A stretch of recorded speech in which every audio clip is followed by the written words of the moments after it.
Sports.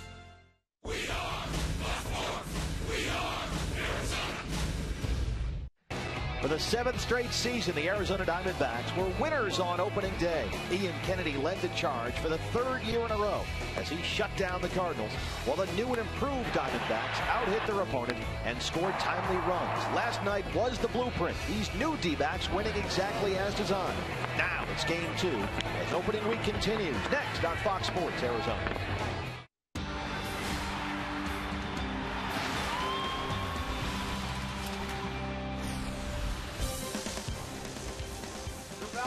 A thrilling opening night for the Arizona Diamondbacks to begin the 2013 season, and now we're back here.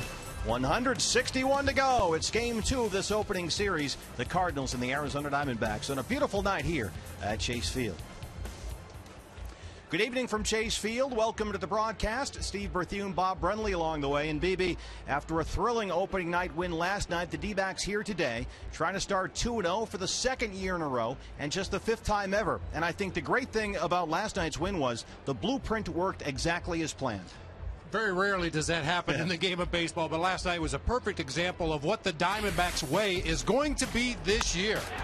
You see what they did offensively in the ballgame, pounding away at a pretty good starting pitcher in Adam Wainwright. You mentioned it many times during the telecast last night. Keep the line moving, whether it's a base hit, a walk, reaching on an error. Keep the pressure on the defense. Send batters to the plate. Take your chances. And the Diamondbacks really took advantage of that last night. 15 hits, 7 doubles. Gerardo Parra 4 for 5. A.J. Pollock 3 for 4. Prado and Hill each with 2 hits. We saw Ian Kennedy, who frankly has never looked better last night. He was terrific. And now it's our number 2 starter, Trevor Cahill. And it's a different guy. We saw this spring, BB. He lost 15, 20 pounds over the winter. Yeah, there's a little less of Trevor Cahill this year, but what we saw in spring training was really good. He spent a lot of time really concentrating on that straight changeup. His bread and butter pitch is that heavy sinking fastball that gets a lot of grounders. But with that straight changeup, he's got a pitch to battle against those lefties this year. I'm looking for big things out of Trevor Cahill in 2013. Let's take a look at the difference now with Trevor Cahill. 32 starts last year. Once again, he takes the ball every time. But look at the numbers from the spring. His strikeouts were way up this spring. And I think that goes back to the changeup. It was an experimental pitch. He's always thrown a changeup, but he's just trying to refine it a little bit. It really became a weapon for him this spring. Almost ready for first pitch here from Chase Field. Trevor Cahill warming up, getting ready to throw that opening pitch against the Cardinals. When we come back, we'll look back on an opening night A.J. Pollock won't soon forget. 3 for 4 with 2 RBIs. He'll talk to Brad Steinke when we come back.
Flyers, business cards, brochures, and more.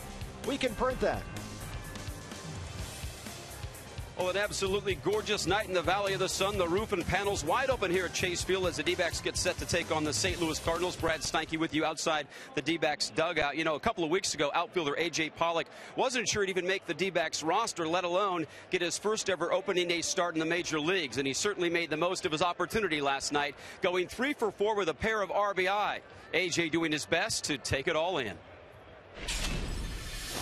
Yeah, it's incredible. You know, I always waited for opening day as a kid, and just the excitement of the season to start. And you know, being a player was pretty cool perspective, and just soaked it in, enjoyed it, and we got the win. And couldn't have scripted it any better.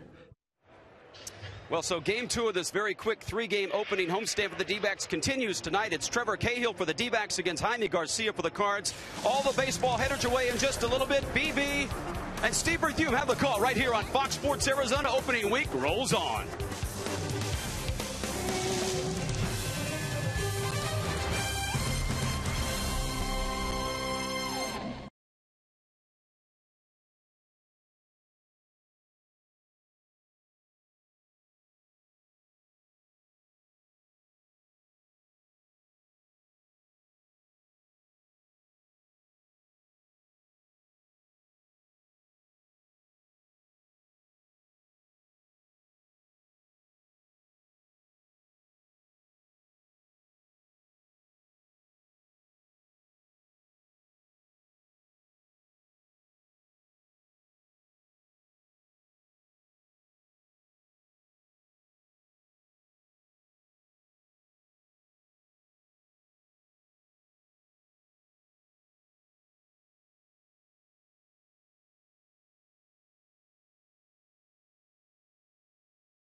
Warm-up pitches. Matheny was saying before the game that last night the D-backs beat his ball club, BB, in a style that the Cardinals hope to play this year, which is grind out at bats and just drive guys in. Well, the Cardinals certainly didn't look like a team that was trying to grind out at bats last night. They were falling behind Ian Kennedy, swinging at a lot of first pitches. Hopefully the same tonight against Trevor Cahill. And the same lineup tonight against Trevor Cahill we saw last night. Cardinals a little dinged up, just like the Diamondbacks. Carlos Beltran playing with a broken pinky toe and really laboring out there in right field last night. A couple balls dropped in the gap that normally would have been caught.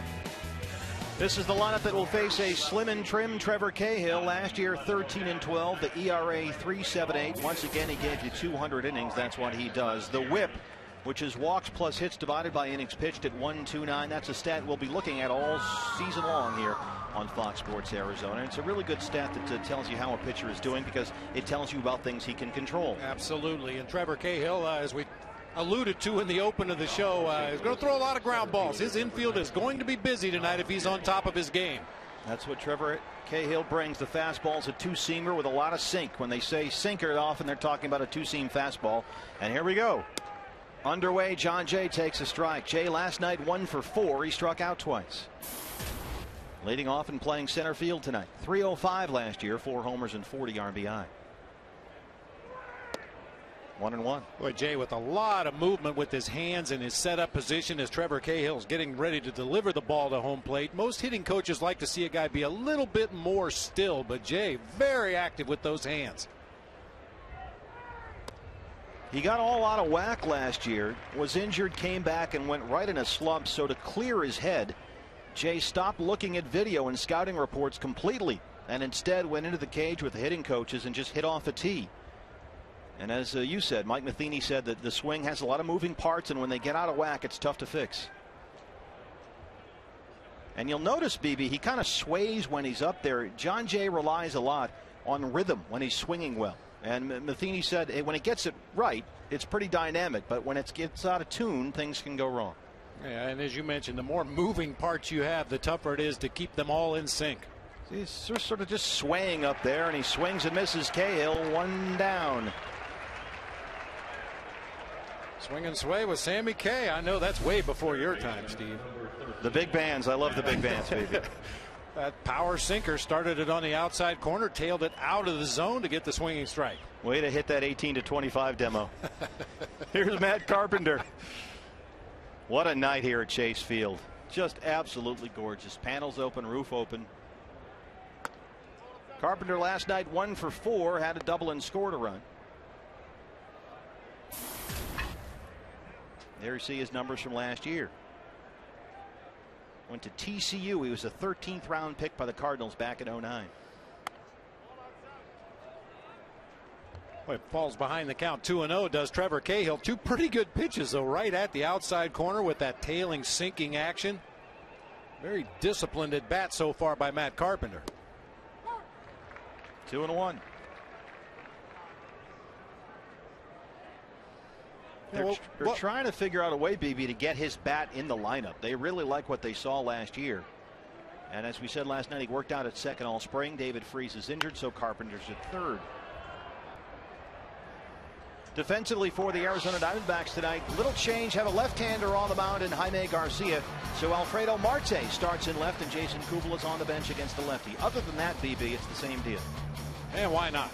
Worked pretty good last night. Worked as well as it possibly can last night. Boy, that was something to watch. Aaron Hill. 2 down. And that's what you want from Trevor Cahill. Strikeout, ground ball. That's going to work out just fine. You know, I kind of joke about infielders playing behind a sinker ball pitcher. And you know, on those days when Trevor Cahill or in the past Brandon Webb take the mound, you're going to be busy. You might take a few extra grounders during batting practice. You know, really focus on your positioning because you are going to be busy. Matt Holliday stepping in now for the Cardinals. Hitting third, playing left field tonight. Holliday 1 for 4, had a double and an RBI. Last season, 295, 27 homers and 102 driven in.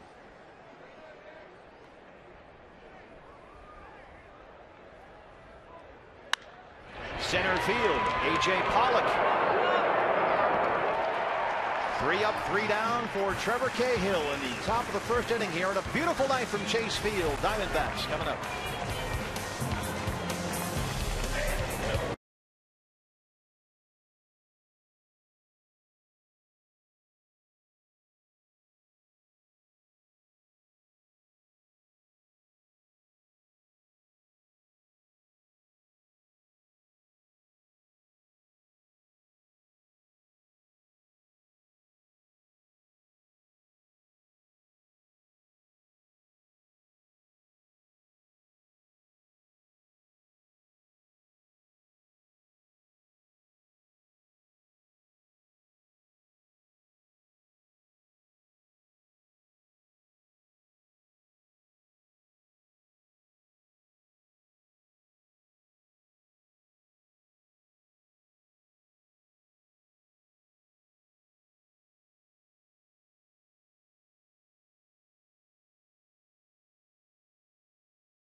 3 doubles and a run. He's set to lead off the Diamondbacks evening here under an open roof here at Chase Field on a gorgeous night. Here's the lineup for Kirk Gibson's Arizona Diamondbacks, and a big change against the left-hander Jaime Garcia. Alfredo Marte makes his major league debut in left field. Well, that's one thing every manager likes to do. Try to get your players involved as quickly as you can. And Alfredo Marte getting the nod in left field tonight in place of Jason Kubel. Hopefully Marte have a big night tonight. Get everybody contributing. Kirk Gibson, his 4th season as the D-backs manager, and he said last night after the game, the beauty of that win last night was that you couldn't have designed it any better. This was the way they built the team to win games in the manner in which they did last night. That positive reinforcement. You know, it's one thing to come up with the Diamondbacks way and to mold a team in your own image and tell the guys what you want them to do throughout the course of spring training, but then to go out and execute it the way they did last night, almost too good to believe. Gerardo Parra almost too good to believe last night. What a night. Second 4-hit day on opening day in Diamondbacks history after Steve Finley in 2000. On the mound for the Cardinals, the left-hander Jaime Garcia, 26 years old, born in Mexico, went to high school in Mission, Texas, drafted by the Cardinals in the 22nd round in 2005.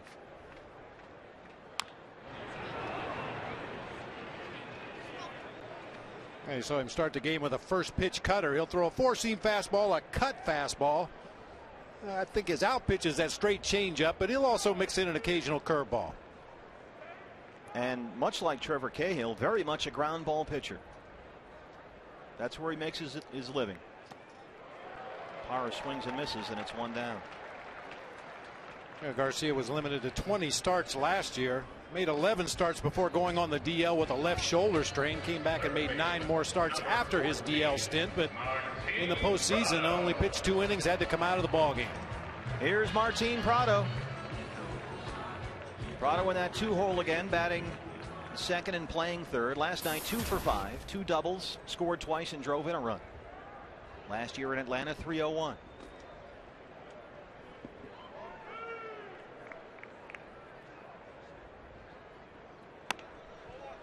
BB, you mentioned Jaime Garcia. The key for Garcia for the Cardinals, especially now that he's their number 2 starter, is going to be durability.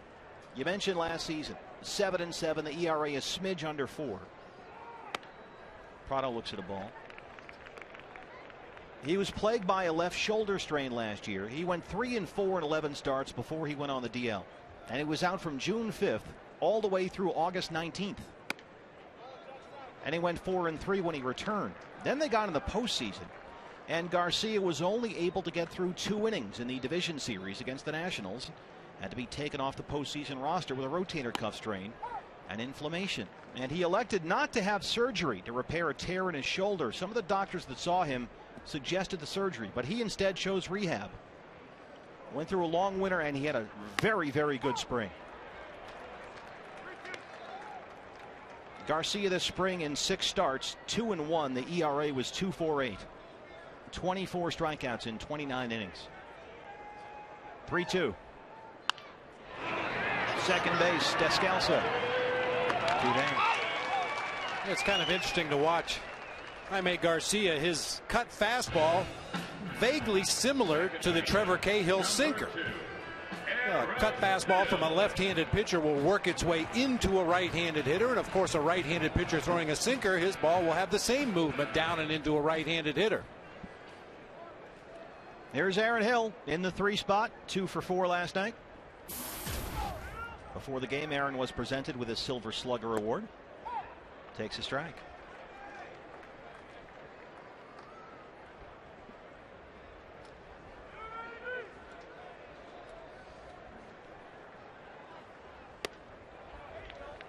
One and one.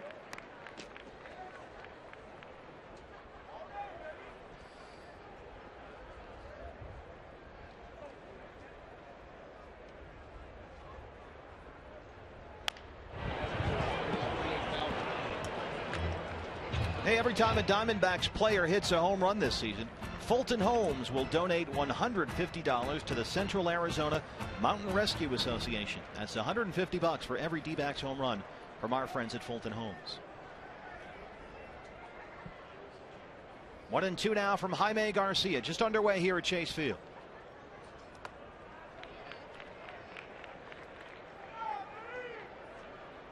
Boy, what a spring it was for Aaron Hill.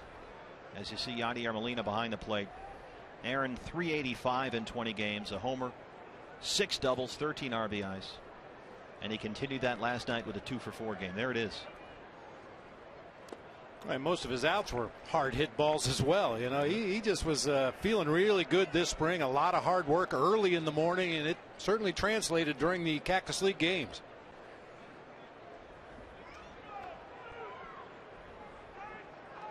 Three-two now. Walked him. 2-out base runner for the D-backs, and here's Paul Goldschmidt.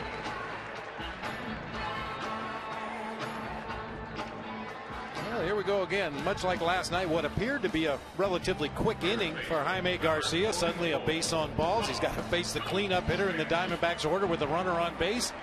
This is what the D-backs hope to do on a regular basis. Find ways to put pressure on the opposition, even with 2 outs in the inning.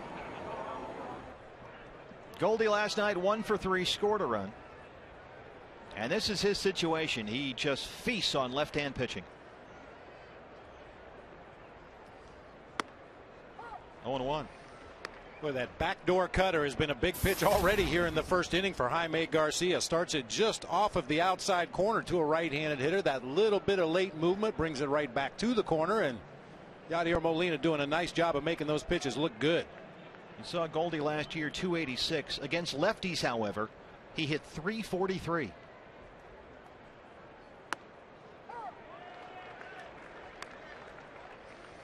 Now, this was the first pitch to Paul Goldschmidt, the backdoor cutter. Starts it just off the plate, maybe that inside line of the left-handed batter's box.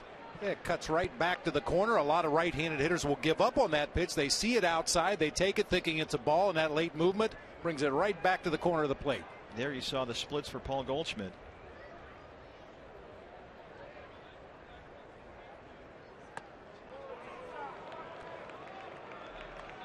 Dan Iasonia, normally a strike caller, says ball 1. Here's Dan Iasonia, one of the World Series umpires last year, along with Jerry Davis. Jerry Davis had the plate last night, but rotates over to third tonight. Iasonia, of course, made that tremendous call in Game 2 on that relay throw that got Prince Fielder out at home plate at AT&T Park. Here's the 1-2 now. Well, that's what happens when that cutter is on the inside part of the plate. A lot of right-handed hitters end up pulling it foul. That late movement, they pull their hands in close to their body to make sure to get the barrel on it, and inevitably they pull it foul down that third baseline. Miguel Montero is on deck.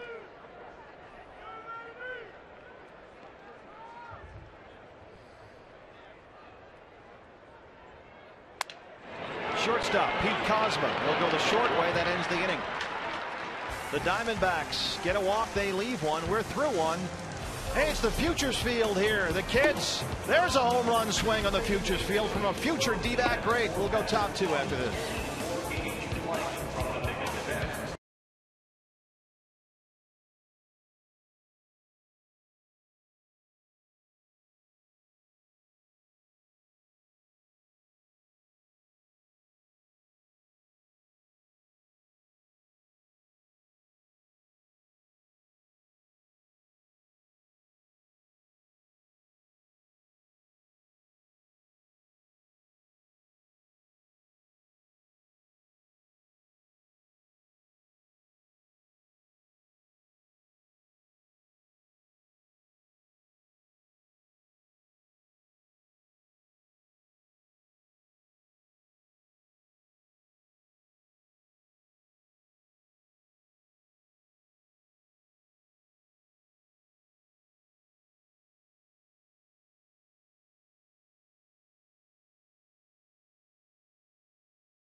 Be the first to surpass last year's totals. Goldie doubles, Aaron Hill homers, J.J. Putz saves, or Brad Ziegler double play balls. And we want to get your tweets on this, BB. You tweet us, and that's how it works here on the ATT Twitter poll question when we're on the Twitter. How about if I just tell you which one I like? You're going to have to get on there sooner or later. I'm sorry. I think J.J. is going to surpass last year's total before the rest of those guys surpass their totals. I think he's going to have more save opportunities this year. That's the plan. Craig, Beltran, Molina.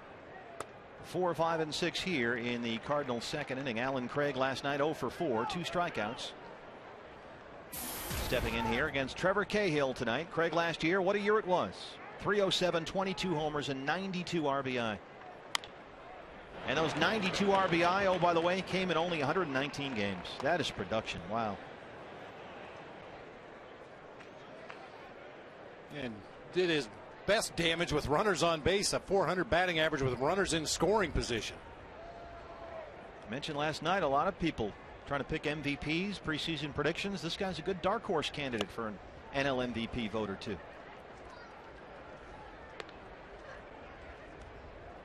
Cardinals thought so as well, and now he's under contract through at least 2017. They locked up Alan Craig this spring.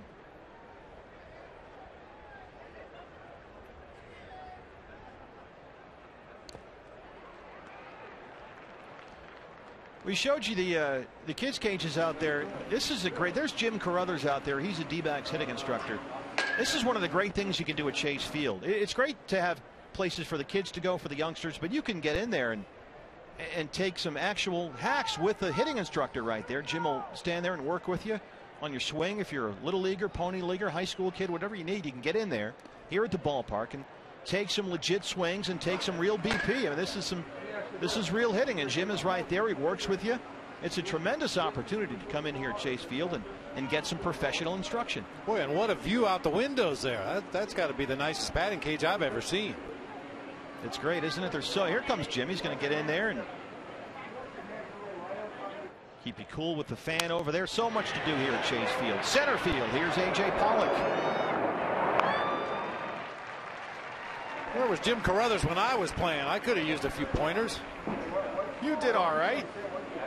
But I mean, I don't imagine there's too many ballparks in the major leagues that has this. I mean, there are always kids' activities, and those are great. You got to give the kids something to do. But even for the older kids now, this is big time. This is legit professional hitting instruction. Yeah, some of the ballparks nowadays, there's an area where you can go watch the teams take batting practice in the cage, but to actually be able to get in there, put on a helmet, grab a bat, and take some cuts. And you're going to watch from there. There you go. You got to give the little guys something to do as well. Aye, aye. Looks like they're out at Battery Park, Manhattan. 1-1 now to Carlos Beltran. Beltran last night 0 for 3, had a strikeout.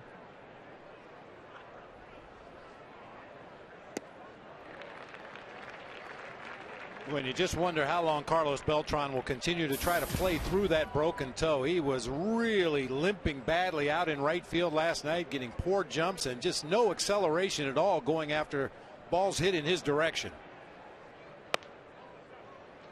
He's so valuable swinging that bat, though. You take your chances that that thing will slowly heal and he'll get back as close to 100% as he can. But in the meantime, that's a dangerous thing to have an injured player playing in the outfield.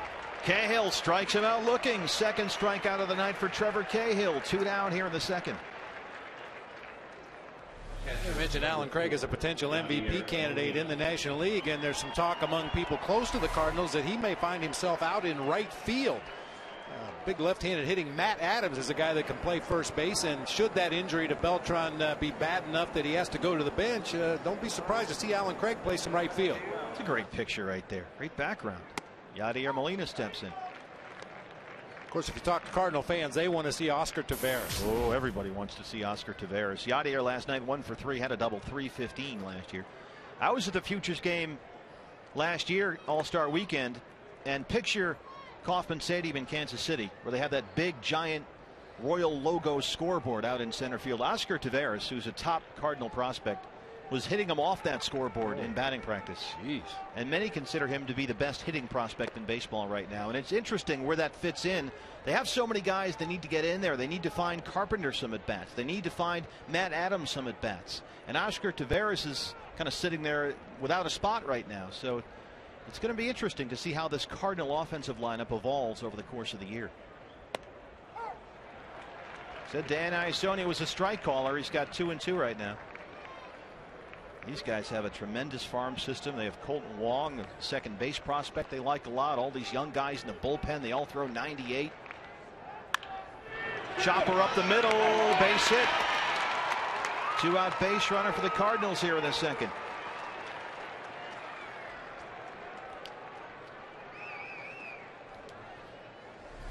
The curse of a sinker ball pitcher. Occasionally those ground balls are going to find holes. That one hit a trampoline out in front of home plate, bounces into center field. Well, you could see that thing sink too. That was dropping, and Molina just went down and got it. Daniel Descalso now, the second baseman, stepping in. Molina off first.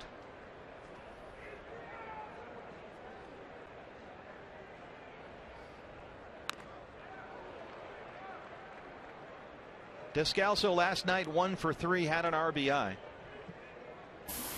Last year hit .227, 4 homers and 26 RBI. And we were talking about the Cardinals moving guys around, and when Carpenter eventually goes back to second base, Descalso figures to be the utility guy out here.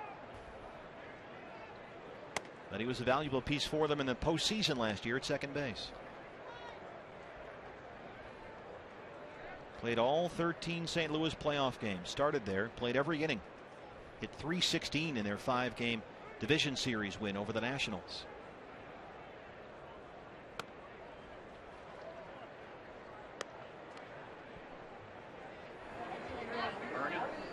Ernie.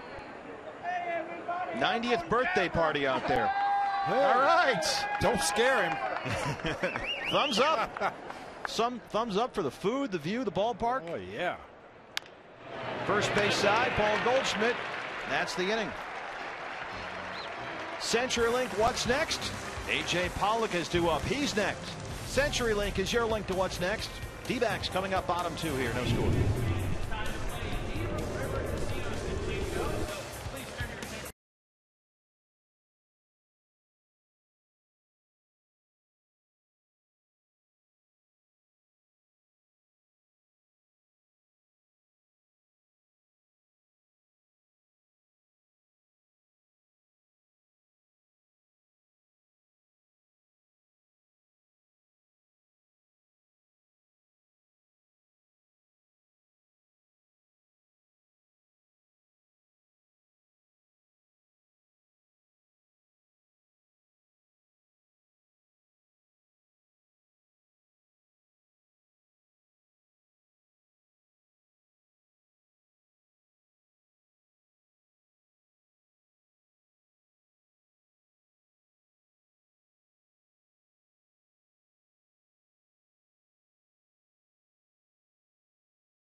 Taco Bell is giving away 3 free tacos with the purchase of a large drink between 4 and 6 the following day at participating locations, including the one on 90th Street in Scottsdale where I picked up my 3 this afternoon.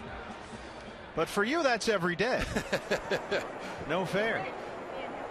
Montero, Marte, Pollock, 5, 6, and 7 here. The D-backs second, no score. Against Jaime Garcia, Miguel Montero Miggy last night 1 for 3. Had an RBI and scored a run. Left field, Matt Holliday backing up, looking up, and it's gone! Miguel Montero, a solo shot. D-backs on the board in 2013 with a long ball. 1-0 Arizona. Ernie Graves on his 90th birthday, BB, watching Miguel Montero go yard.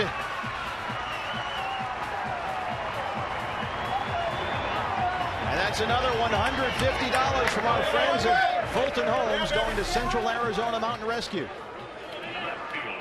And that's just preparation and anticipation on the part of Miguel Montero. I guarantee you he read the scouting reports. He probably looked at some video on Jaime Garcia.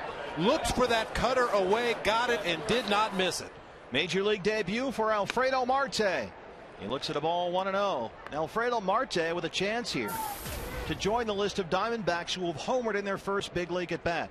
Alex Cabrera, Gerardo Parra, and John Hester, the exclusive club.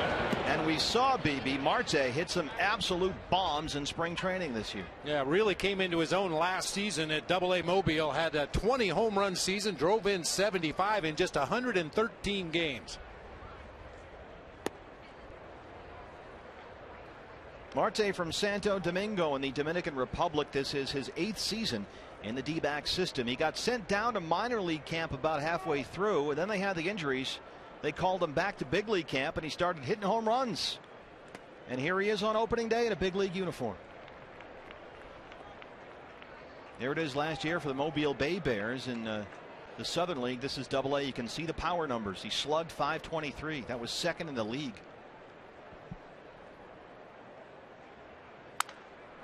Center field, John Jay. 1 down. It'll be interesting to watch how opposing teams go after Alfredo Marte this season. Normally when a youngster comes to the big leagues for his first go-round, especially a guy with the reputation of being a power hitter, he's going to see a lot of off-speed pitches, whether it be breaking balls or straight change-ups. You figure a guy coming up through the minor league system with big power numbers can hit a fastball. Let's see how he handles the off-speed stuff. A.J. Pollock steps in. A.J., what a night he had last night. The opening day center fielder with Adam Eaton now. 3 for 4, a double and 2 RBI. And that's a day, BB, I can guarantee you he will never forget. And he shouldn't. Some of the great memories that you have years and years from now when you're gone from this game, sitting around a fireplace with your grandkids. What a great story. There's Adam Spanky Eaton. And you know it's killing him to just be sitting out watching all this. And they're hoping for Adam Eaton with the elbow injury middle of May. That's fingers crossed as he sits next to Patrick Corbin there. Patrick will start this weekend at Miller Park against the Brewers. But for Adam, they're hoping mid-May. Fingers crossed.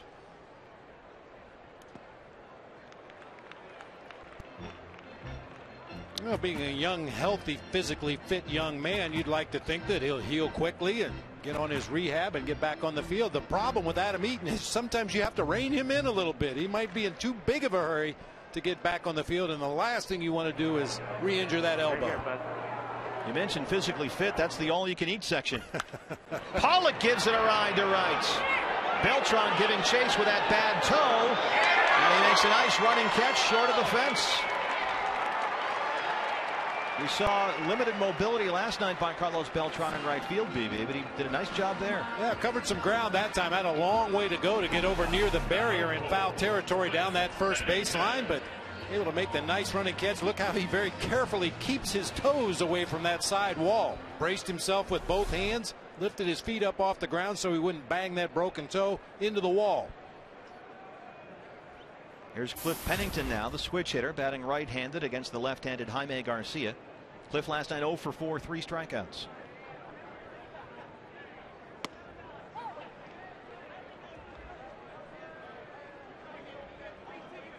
Career for Pennington, 237 versus lefties, 253 against righties. Have you ever been, BB, to the all-you-can-eat section here? I mean, this is basically you get in there and you can just go nuts. That sounds like my kind of place. I mean, they got everything in there. Oh, my. Like I said, you can go nuts. Get your peanuts. Popcorn, peanuts, the whole thing. Oh, what a deal. That's a good deal because you can, just wander back and forth all night. Oh, and that's the end of the inning. Go back, get some food. There you go. Load up. Now get back out there. Let's see, they've got monitors up there on the wall. Why would you ever leave? You could watch us and just stuff yourself. Looks like your living room. Pennington strikes out, but the Diamondbacks are on the board. Their first home run in 2013 comes courtesy of Miguel Montero. Going the other way. Diamondbacks, we're through 2. They lead the Cardinals 1-0.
Model 2013 model of the Diamondbacks leads the Cardinals here 1-0 as we get set for the top of the 3rd inning.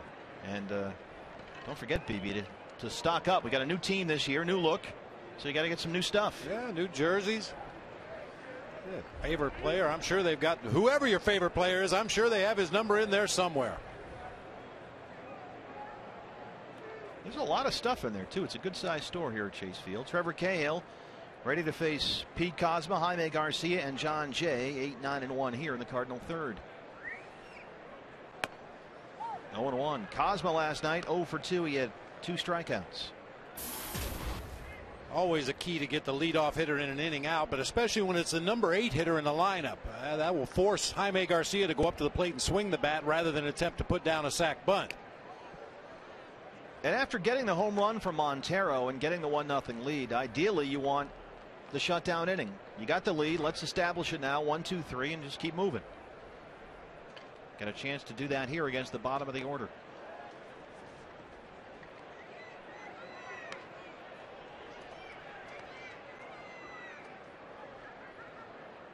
Great night here at Chase Field. You can wander around. There's so much to do here. After you go to the all-you-can-eat section and you get your stuff in the team shop, and then it's time for, well, a nightcap.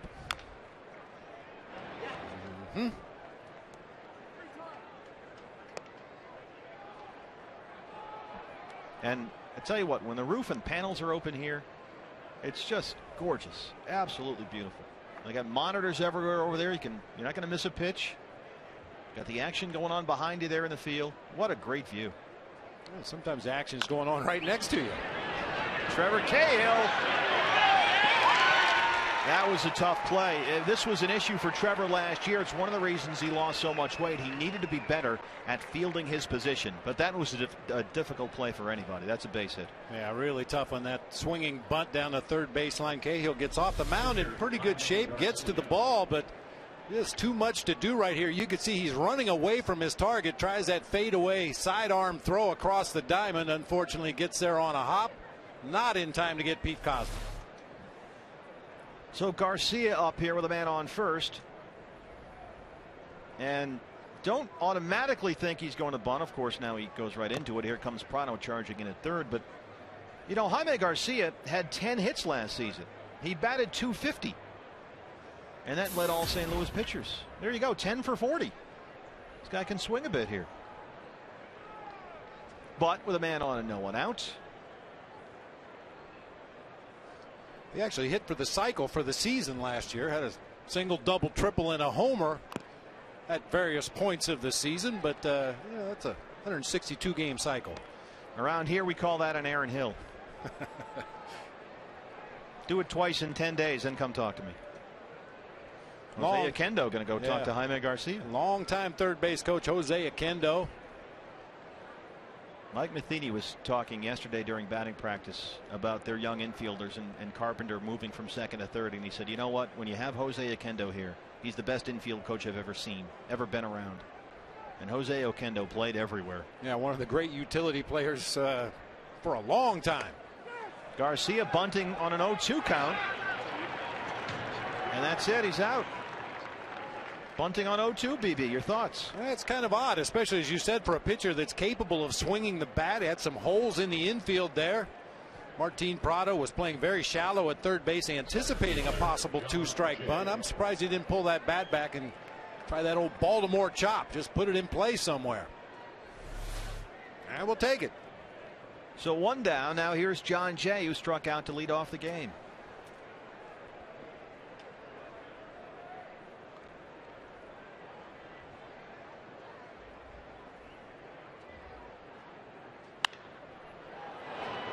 Left field side, hooking, foul.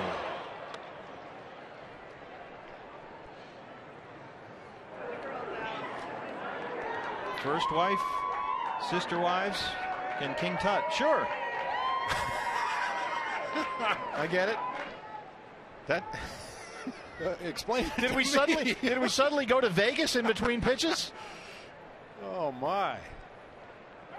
Something for everybody. You said it earlier. In fact, that image was so disturbing that Iasonia called time. Yeah, you said it. Something for everyone at Chase Field. Even King Tut impersonators. 1-1 now.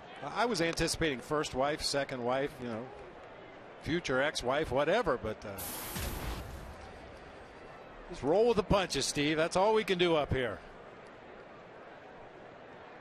After tonight, we got 160 to go, Mitch. Here's the 1-1.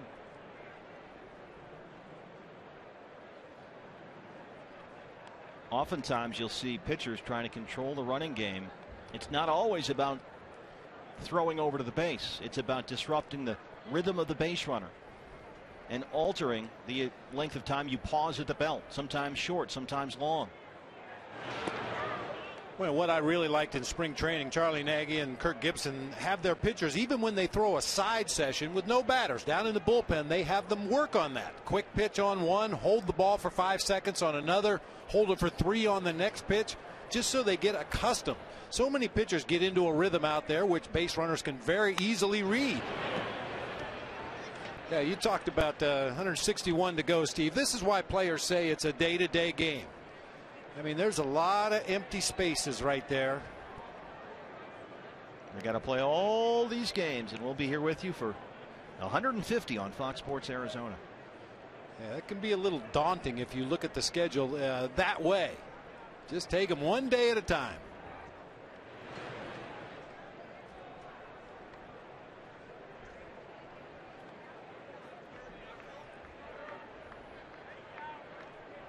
John Jay last year, 305. That ranked him 9th in the National League. 4 homers and 40 RBI.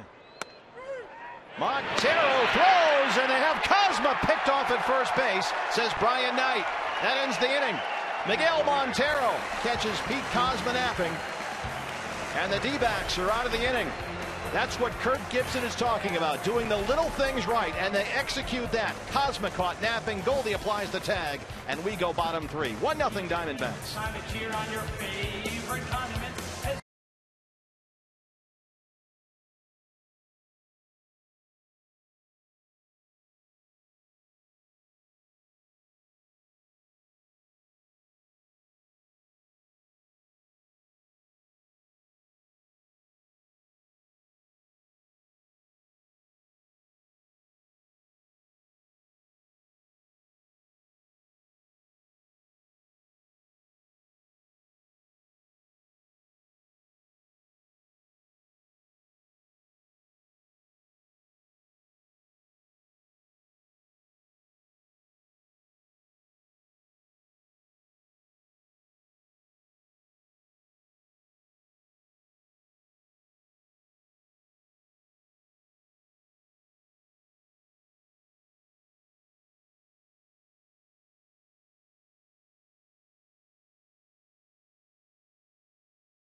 yesterday game, but the way you say, just only one game.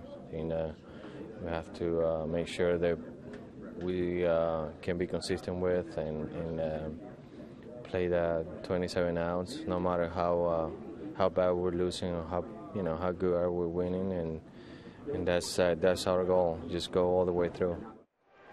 D-backs third baseman Martin Prado with our Geico quote of the game, and he talked about the expectations of this team really built to mirror the image of their manager Kirk Gibson, but we think we saw it last night. He had a couple of very big doubles, but also moved the runners across. And again, when this team gets going like they did last night, they just kept that line going and going. That's what this team is designed to do, and they certainly looked good last night. It's only one game, but that's why they brought that young man over to the D-backs. He got the job done last night. He sure did, Brad, and that's the whole idea. Score runs in different ways. Don't wait around for the home run. You get the single, and the double. Trevor Cahill, Ronald Parra, and Martin Prado, 9-1-2 here in the third. D-backs up 1-0 on the Miguel Montero home run. There's a flare to center. John Jay tracking it down.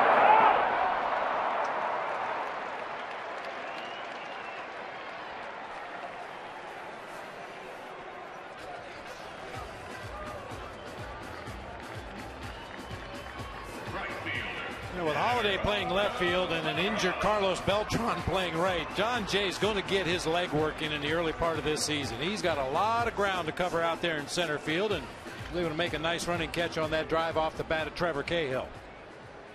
There's Carlos Beltran playing with that broken pinky toe. And there's John Jay in center, former Miami Hurricane, went to the U.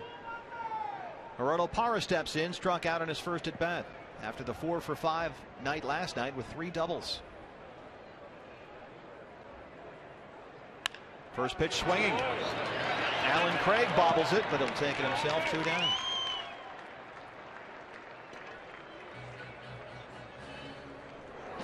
Nice view behind home plate here at Chase Field.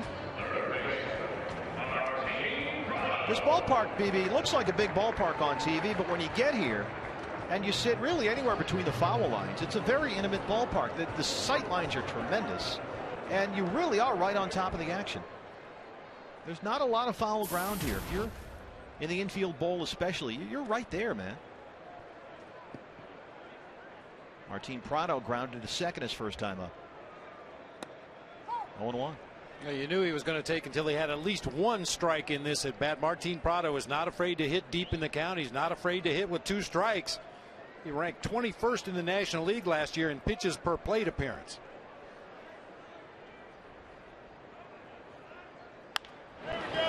Third base, Carpenter, long throw.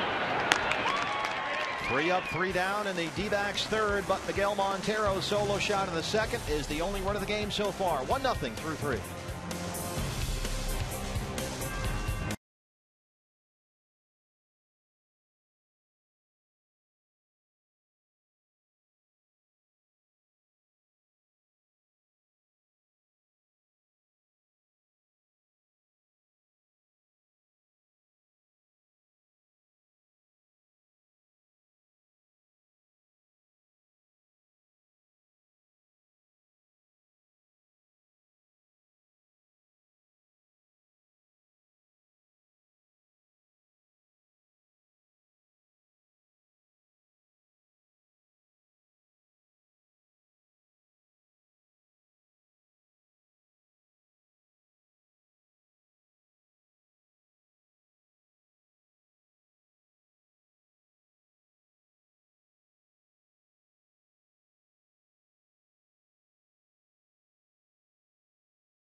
partner of the Arizona Diamondbacks.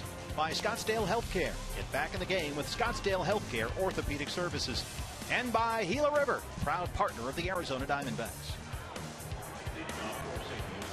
Back at Chase Field, 1-0 D-backs lead the Cardinals. Matt Carpenter, Matt Holliday, and Alan Craig here against Trevor Cahill in the St. Louis fourth. Miguel Montero's solo shot off Jaime Garcia, the game's only run so far. Carpenter grounded out to second in his first time up.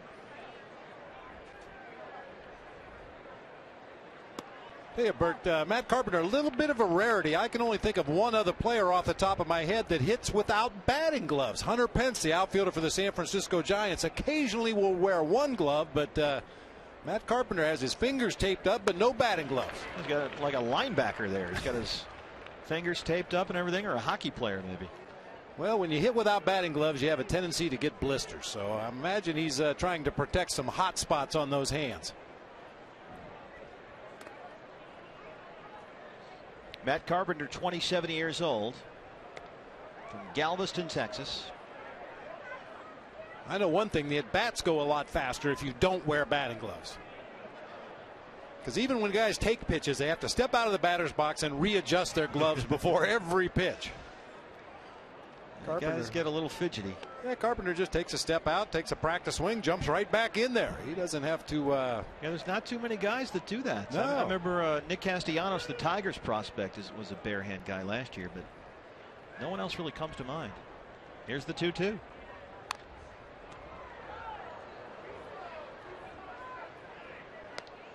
Just another way this game has changed.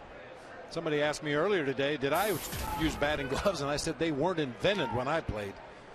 No, come on. Guys had gloves. Well, I'm telling you, in the minor leagues, it wasn't like there were glove companies, especially for minor leaguers. You had to go out and maybe buy a golf glove. Nobody had a glove deal? No. Who's the first guy you remember putting on batting gloves? I think it was the Hawk, Ken Harrelson, back in the day. He was a big-time golfer, and one day I think he probably came straight from the 18th hole to the batter's box. And Carpenter lines one down the right field line. He's got an easy stand-up double. Leadoff double here in the fourth. Carpenter trying to rally the Cardinals in that first base dugout. They haven't made a lot of noise offensively in this series, but Carpenter, a good low ball hitter, gets one of those sinkers, gets the barrel of the bat on it, able to keep it fair down into the right field corner for a leadoff double. So he's in scoring position now for Matt Holliday, who flying out to center his first time up. 0 for 1 tonight, 1 for 4 last night, double and an RBI. There's the defense for Matt Holliday.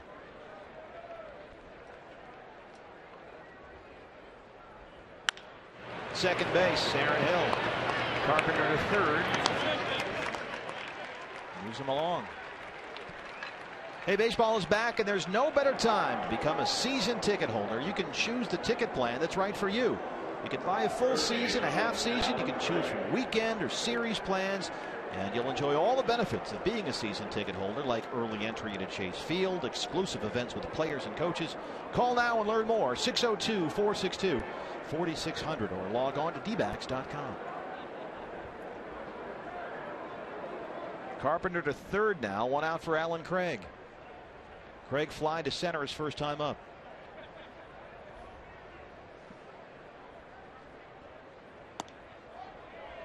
One 1-0, tying run 90 feet away here.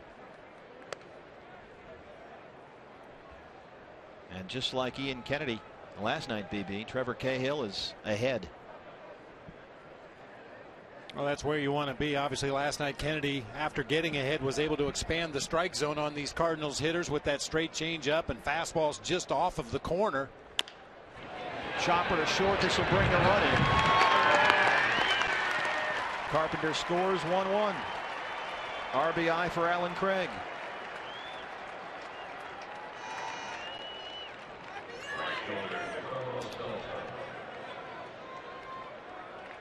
Once again, I mentioned it earlier, the curse of a sinker ball pitcher. Occasionally those ground balls are going to go to the wrong place, and that time up the middle of the field once again. Pennington able to cut across and get the out at first base, but the Cardinals tie it up.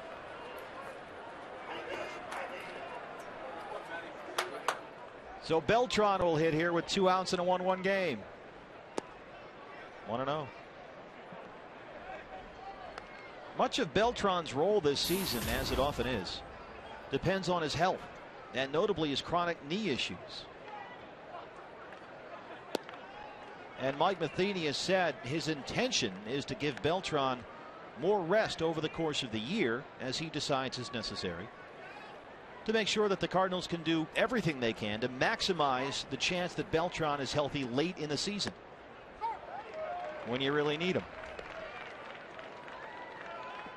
And Beltran said this spring that Matheny last year did a good job of communicating to him exactly when, he was planning on sitting him, giving him a day here or there.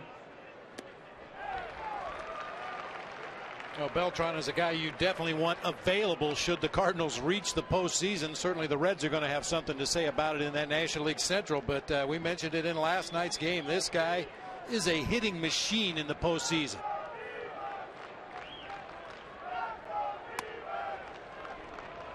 Cahill missed there. It's run full 3-2. He's appeared in the postseason with the Astros, the Mets, and of course the Cardinals. A .363 lifetime batting average, an OPS of over 1,200 in the postseason. Cahill walked him.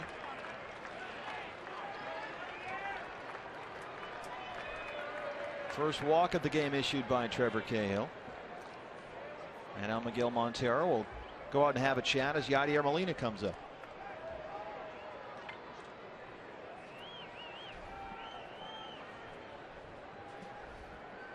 Trevor Cahill about to hit 60 pitches here with 2 outs in the 4th.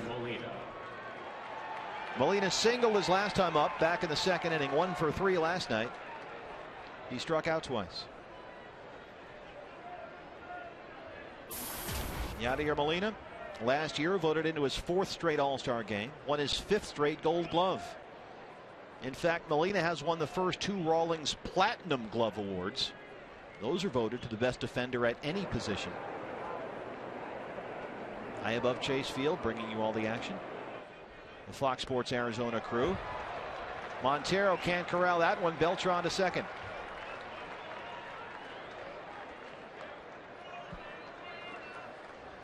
Catchers always anticipate an off-speed pitch, whether it be a breaking ball or a changeup. They anticipate that going into the dirt just because of the nature of the pitch, but you rarely anticipate a guy throwing his fastball in the dirt that far away from home plate. Miguel Montero just tried to go with the backhand pick out of the dirt. Unfortunately got by all the way to the backstop. And that's the other part of working with the sinker ball guys. A lot of the stuff is going to be in the dirt all night. Occasionally they're going to kick away from you.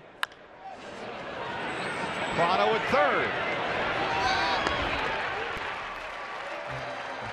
But the Cardinals get a hit, they get a run. We'll go bottom 4. We're all tied up at 1. CenturyLink, what's next? Miguel Montero homered back in the 2nd. D-backs and Cardinals tied up 1-1.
We'll see firsthand the anticipation leading up to one big event as four paths intertwine. Countdown to opening day. It premieres after the Sunday D-back Brewers game right here on Fox Sports.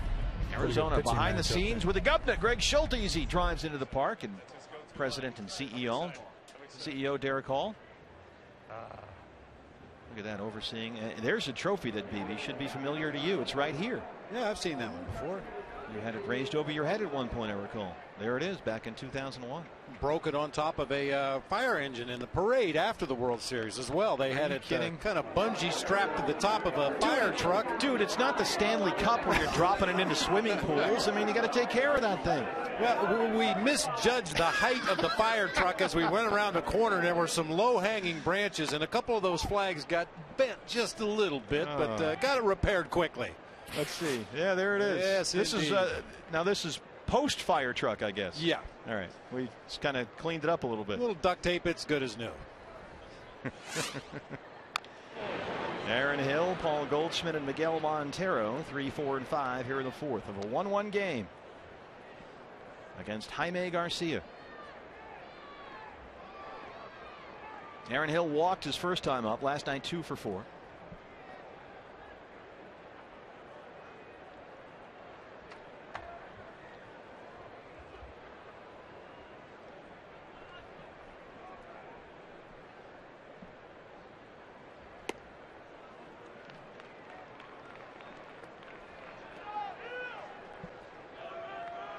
BB, we have a perfect game alert.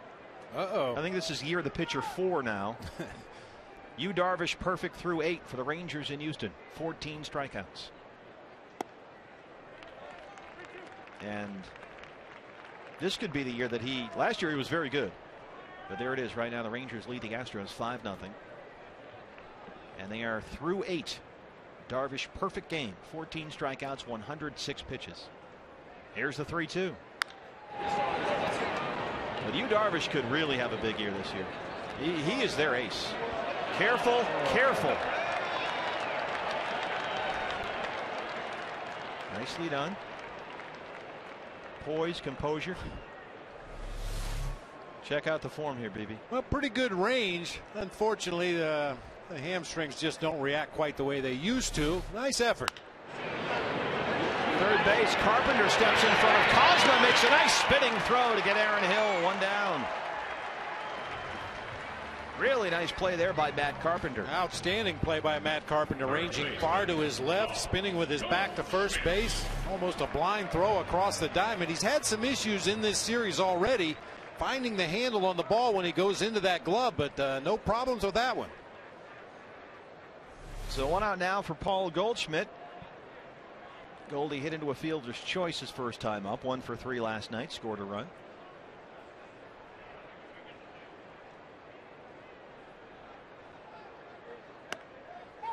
No 1. D-back still only with 1 hit. That was the Miguel Montero homer that led off the second.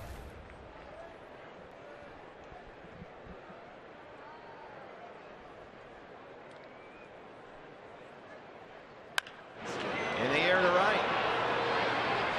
Craig giving chase, foul.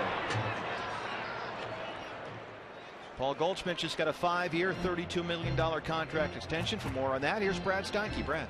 Well, thanks, Steve. If we need any more proof what a great guy Paul Goldschmidt is, here we go. Earlier today, I was talking to him and said, are you going to go out and buy anything, like splurge with that big payday? And he said, you know, he and his wife were thinking about buying a house here in the Valley, but over the during the off season, he was going to get a truck, and so he was going to get a used one, but he splurged and he actually bought a new truck. That to him is a Bentley or Ferrari. So he's happy with his pickup truck and the new deal. But again, just doing things the right way for this organization. Boy, does that fit Goldie's workmanlike personality. It really does. That pickup truck will come in handy, hauling home the awards that this young man's going to win over the course of his career. I think his future is very, very bright, and I think the D-backs were very bright as well to lock him in. I think just his attitude, his work ethic, the way he studies this game, the way he carries himself, could be the face of this franchise for a long time to come. It really is the hallmark of this group here with the Diamondbacks in 2013. It's guys that look at this as a vocation, as a craft, with a specific skill set that need attention. They need to be attended to, and a lot of guys have that work ethic on this ball club this year.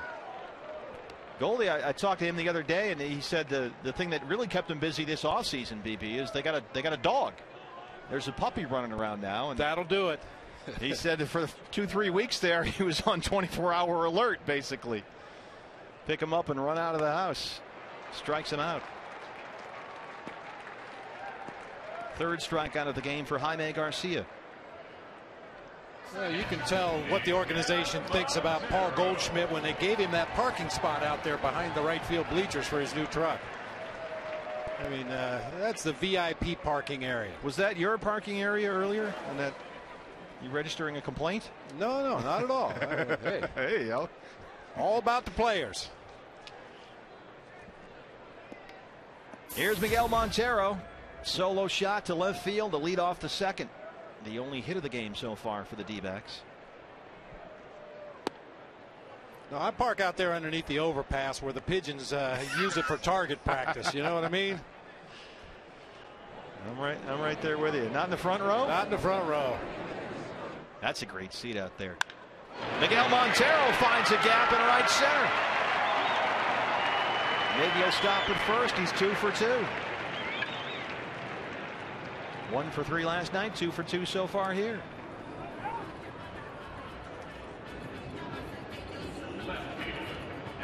There you go, BB. Right above my car. Here's Alfredo Marte making his major league debut tonight, flying to center his first time up. A lot of off-speed stuff from Jaime Garcia first time around against Alfredo Marte. See what he does this time with a runner on base and 2 outs in the inning.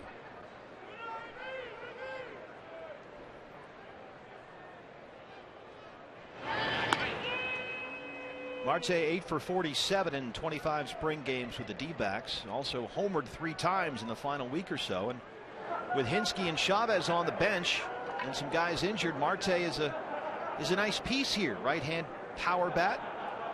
Can give you a key right-hand pinch hit late in the game. Can start today against lefties like he is.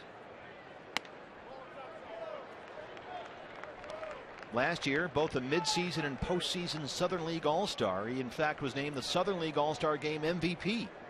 Went 2 for 2 with a double and an RBI. Started in left field for the World Team last year at the Futures Game at All-Star Weekend in Kansas City.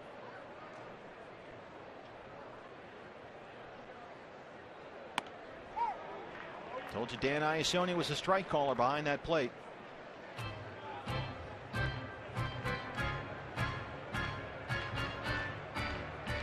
Montero, the 2-out runner at first.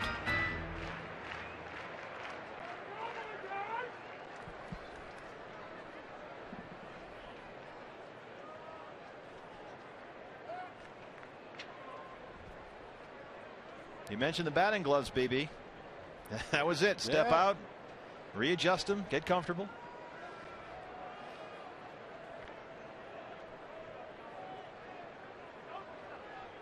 Here's the 1-1.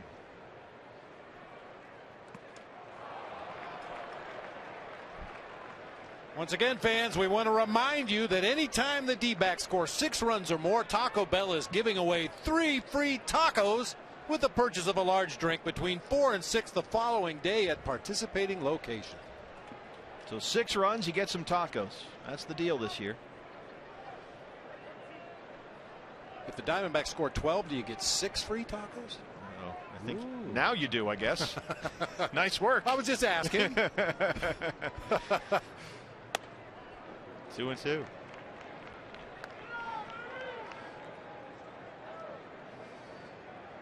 Alfredo Marte, second, as we showed you earlier, in the Southern League in slugging, 3rd in OPS, 5th in average, RBI in total bases. We talked about the bang-up season that Marte had in Mobile, and one guy that saw it firsthand is skipper down in Mobile, Turner Ward, the assistant hitting coach under Don Baylor this year for the D-backs. He saw Marte at his best last season. This is a good at bat by Alfredo Marte, too. He's run it full against a really good pitcher. Shot at Don Baylor and Turner Ward in the dugout. The hitting coach and assistant hitting coach for the D-backs this year. Most big league teams now go to 2 hitting coaches. There's so much video and so much work. It really does take 2 guys. 3-2, 2 outs. There goes Montero, swing and a miss, struck him out. Fourth strikeout of the game for Jaime Garcia. The D-backs get a base hit, but they leave one. Through 4, we're tied up 1-1.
Backs here tonight, and let's do a little side-by-side, BB. On one side we've got Brett Peterson.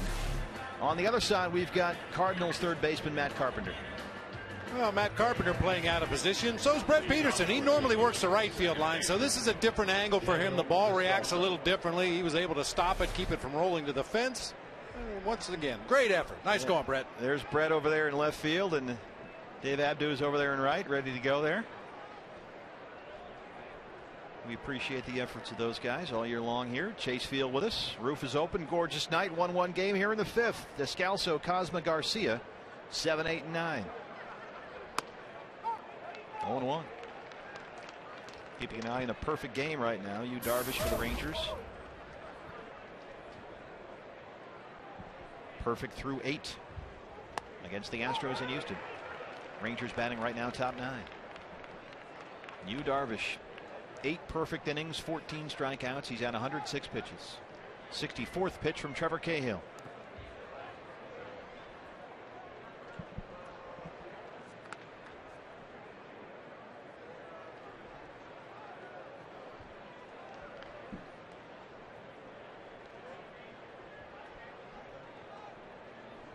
Descalso grounded out to Paul Goldschmidt, his first time up. There it is. Strike 3. Ring him up, sit him down, says Dan Iasonia. 5th strikeout of the game for Trevor Cahill. We mentioned Yu Darvish, perfect through 8 innings for the Rangers in Houston. There's the strikeout, perfect through 8, BB, and here's how they got out of the 8th inning. Looking for just it would be just the 2nd perfect game in Rangers history after Kenny Rogers in 1994. He's 3 outs away. Here's Pete Cosma, the shortstop, foul back. It's kind of ironic that Yu Darvish pitches out of the stretch all the time, and he hasn't had a runner on base in this game. He could have a monster year. He's their ace. I know they gave Harrison the opening day start because he'd been there longer, and that's fine. But Yu Darvish could really have a big year. Cosma singled it back in the 3rd. He was 0 for 2 last night, couple of strikeouts. And he's behind here 0-2.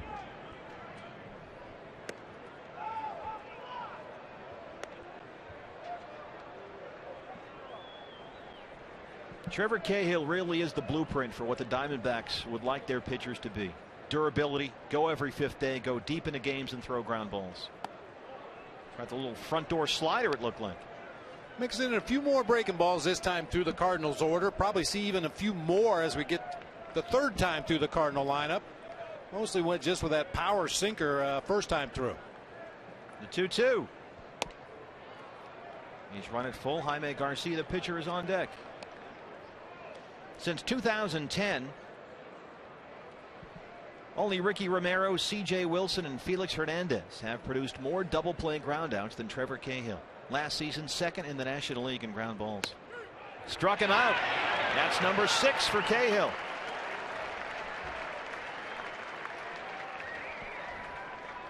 And there it is. Since 2010, Trevor Cahill behind only Romero, Wilson, and King Felix.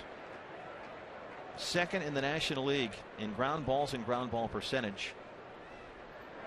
And in the major leagues, as you can see, he can throw some ground balls at you. Great night here at Chase Field. Roof panels open. Very comfortable. Just gorgeous. Here's Garcia. And as we mentioned, he can hit a little bit here. Last time he fouled off a bunt on an 0-2 pitch. But last year, 10 hits, hit .250, led all the Cardinal pitchers in hitting.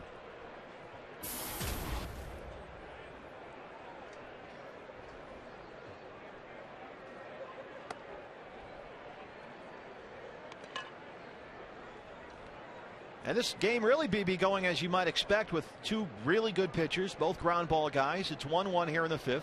Cardinals have 3 hits, D-backs have 2. Martin Prado.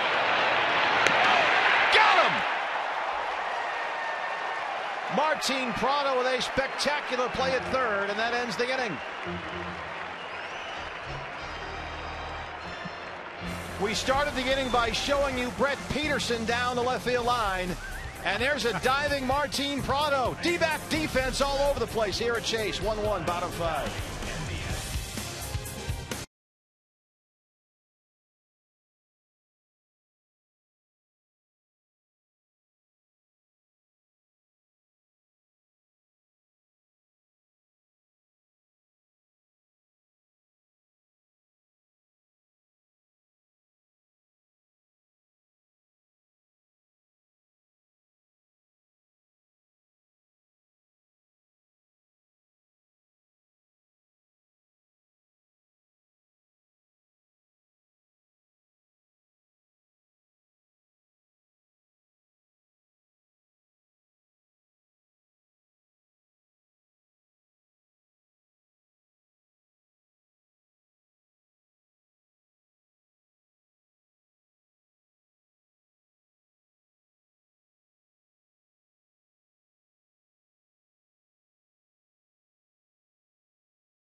Cardinals, fun times at the Ram Trucks Pool. It's a great place to watch a game. We'll be out there next week, I think. Yeah, I think next Tuesday. Next Tuesday we'll be doing a game from the pool.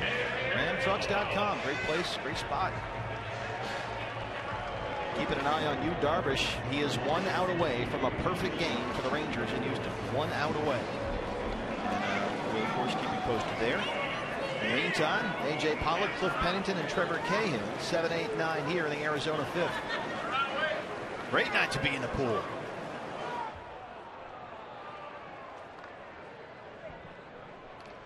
Base hit for the Astros with 2 outs in the bottom of the 9th inning. The Darvish perfect game is done, and the no-hitter is done as well. A 2-out single in the bottom of the 9th, 1 out away from a perfect game. The Rangers lead the Astros 7-0, and Darvish came 1 out away. Wow. We'll show that to you over the course of the evening here. But stand down, BB, on a perfect game alert. That game being played in Houston, but it appears there's a lot of Ranger fans in the stands. That's everybody's got it on their phones. Get the updates, the whole thing. Here's the 2-0. Shortstop, Cosmo.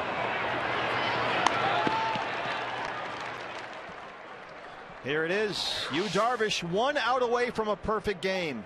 Marwin Gonzalez right through the wickets. Wow.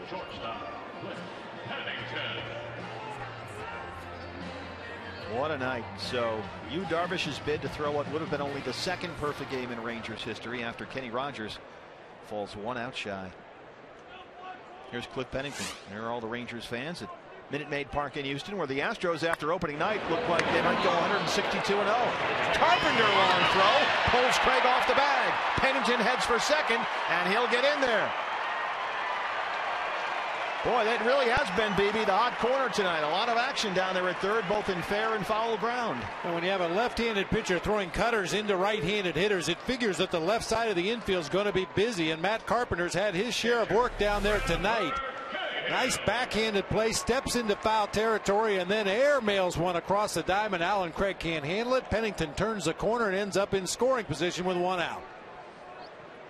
And that's a long way to throw. And you can see it a little too high for Alan Craig. Pulls him off the bag. Pennington never hesitated. He stands now as the go-ahead run in scoring position. 1 out for Trevor Cahill. Trevor flying out to center his first time up. Chopper back to the mound. Garcia. Play to first. Pennington to third.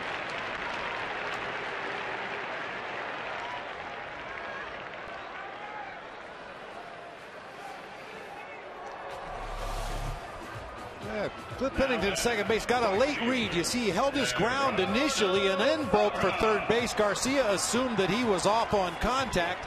Didn't even offer a play at third base. Threw on to first to get Trevor Cahill.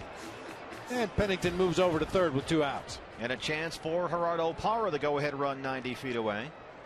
Parra, after the 4 for 5 night last night with 3 doubles, has struck out and grounded to first. He's 0 for 2. Gerardo, a career .280 hitter. Last year, .273, 7 homers and 36 RBI. 0-1.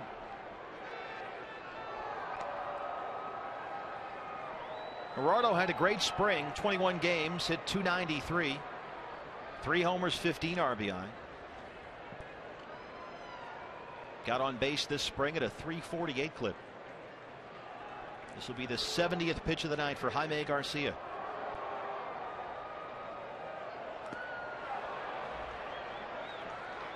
I mentioned Trevor Cahill throwing a few more breaking balls the second time through the Cardinals order, and same thing can be said for Jaime Garcia. A little slow breaker that time in the dirt, off the plate away. Or just could not check. So he's behind 0-2.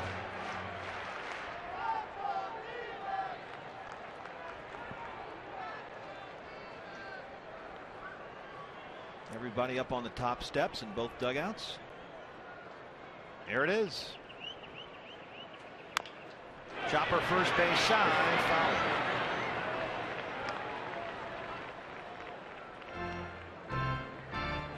Parra, one of 3 D-backs to represent Team Venezuela in the World Baseball Classic. Nadia Molina played for Team Puerto Rico. Venezuela was eliminated in pool play. And Gerardo, playing in 3 games, was hitless in 8 at-bats, walked twice and struck out twice. But as soon as he came back, he was hitting everything. Played for Venezuela with, they got Pennington hung up at third, but Carpenter's not there. Pennington started charging down the third base line. Garcia was caught off guard, but could not make a throw. That's a little bluff by Pennington at third base, trying to induce a balk on the part of Jaime Garcia out there on the mound, but Garcia very calmly broke contact with the rubber, spun around, checked him back to the bag. Did he go? No, says Jerry Davis at third. It's a nice play to run, BB, on a left-hander, because with his back to third, he sort of just kind of sees what's going on over there, but he's not quite sure. And there you can see Parra definitely held it.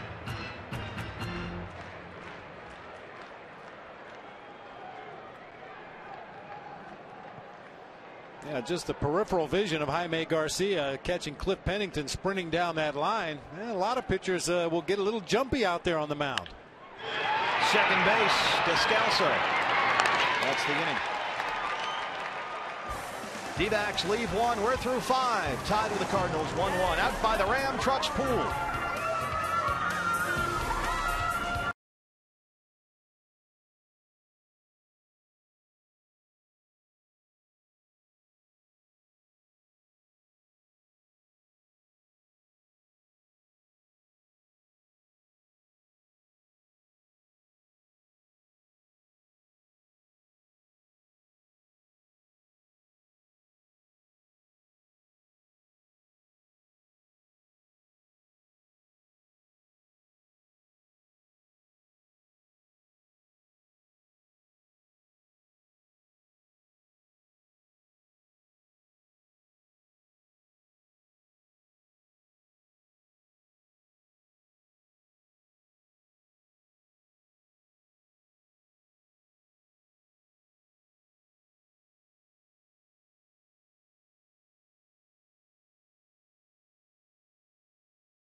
Interactive kiosks right here at Chase Field during any Arizona Diamondbacks regular season home game.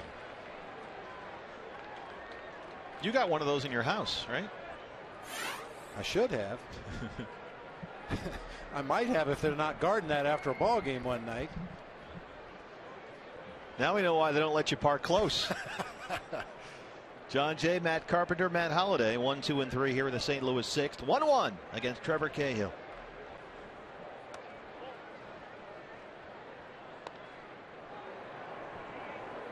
Checking the view out behind the right field wall.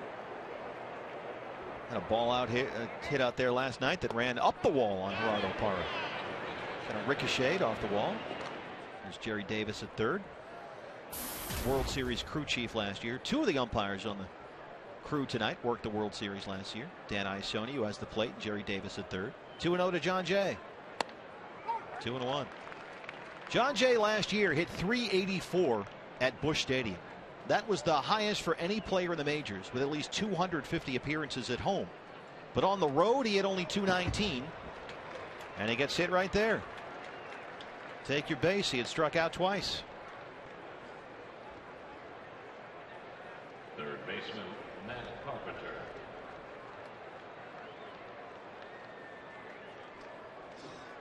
Well, if you're going to hit a batter, make sure you hit the fast guys in the legs. It's good strategy. Yeah. Jay, with 19 stolen bases last season for the Cardinals, was caught 7 times. Sweep the leg, baby. That's Sweep it. the leg. For you Cobra Kai fans out there. Here's Matt Carpenter. Grounded to second and doubled. He scored the only run of the game for the Cardinals. And keep a close eye over there on John Jay.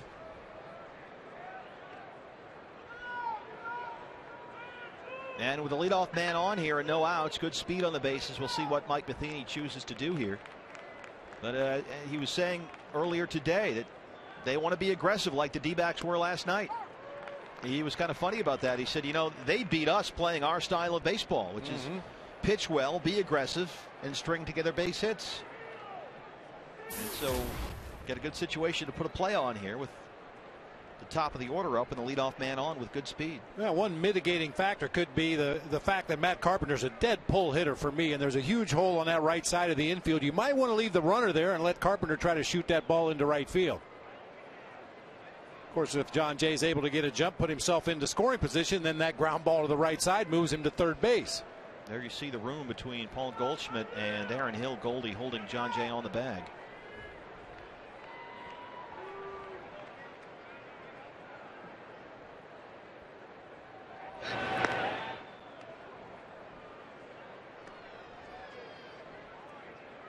Miguel Montero with a pickoff of Pete Kozma at first base back in that third inning, and it came in a similar situation with a left-handed hitter at the plate. Sometimes the catcher can kind of hide behind that batter and snap the throw down to first base and catch the runner unaware. Jay holds. It's 1-1.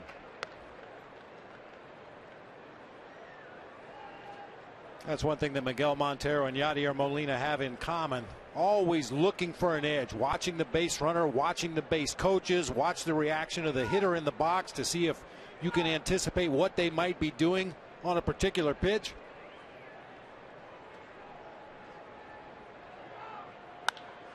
High in the air, center field, A.J. Pollock. Drifting over toward right, and left, and Marte takes it one down.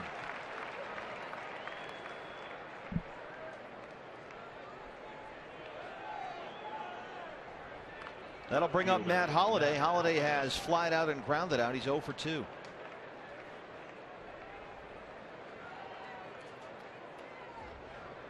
Kirk Gibson said this spring that his hope this season, there's so much to do here. Just play some pool while you're in the Diamond Club watching the game. Here's Holliday. 1-0. Kirk Gibson said his hope for Trevor Cahill this spring that he'll be up to around 20 wins, 200 plus innings. He's capable of that. And Cahill said, you know, that was Gibby's way of getting him to throw more strikes and get after guys, challenge him a bit. And Cahill said, as far as he's concerned, his stuff is there, but he did admit that last year the command was an issue at times, and that's what he worked on all spring. Says his ideal goal for this season would be to try and keep the walks down to maybe 1 a game. Try and set the bar high. He's walked 1 tonight. He's hit a batter. That's Jay over at first. Did he go? Yes, he went, says Brian Knight at first base. Here's Trevor Cahill last year versus spring training. He showed up a whole lot lighter, and the strikeouts went way up. He had a really great spring. Cahill was 2-1, a 1.86 ERA, 5 starts through 19 innings, gave up only 16 hits, and had 25 strikeouts against just 5 walks. Here's the 1-1. Swing and a miss.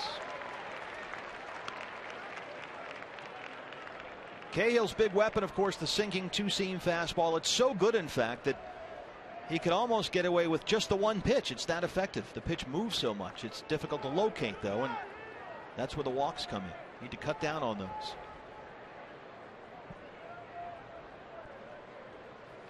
And once again, Diamondbacks pitchers tonight, Trevor Cahill paying a lot of attention to those base runner. Kirk Gibson, one of his goals as a skipper is to slow down, if not completely stop, the opposing running game.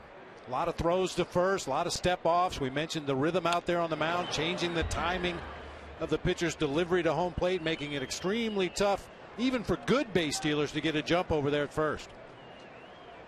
And some guys, BB, as you well know, they become almost different pitchers when they get men on base. If no one's on base, they're fine, they're cruising.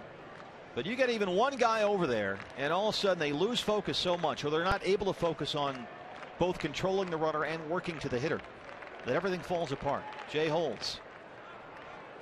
If you just look at the numbers for last year, the Diamondbacks surrendered only 48 stolen bases, which was the fewest in the majors. Ironically, the Cardinals were second. Their 44% caught stealing rate was the best in the majors, and again the Cardinals were second at 43%. So Kirk Gibson knows whereof he speaks. Slow down that running game, keep the double play in order, keep guys out of scoring position. Left field, Marte. Looking up, and it's gone. Matt Holliday, a 2-run home run. It's 3-1 Cardinals, a line drive that got out of here in a hurry. An absolute rope over the head of Marte and left.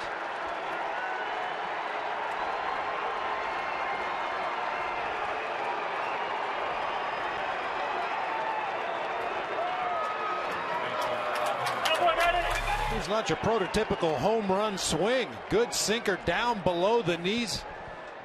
Oh, they really has to go down and dig that one out, but got underneath that sinker, hit a screaming line drive just over the wall in left field. Boy, did he go down and get that one. That's a strong guy. Well, we watched him take batting practice earlier this afternoon, Bert, and he was hitting home runs over the pool in right center field. Tremendous power to any part of the ballpark. And we mentioned that Matheny says they want to grind out at bats and have, you know, guys consistently get base hits, but they also got some pop in this lineup with Holiday and Craig and Beltran, and, you know, they'll get Freeze back soon. So they'll hit their share of home runs as well. Craig is 0 for 2. He fly to center and grounded to short. Drove in a run. Well, it's one thing to give up a base hit on a sinker down around a guy's ankle, but when he goes down and it's a 385-foot line drive into the bleachers and left, there's not much more you can do as a pitcher. Cahill ahead here, 0-2.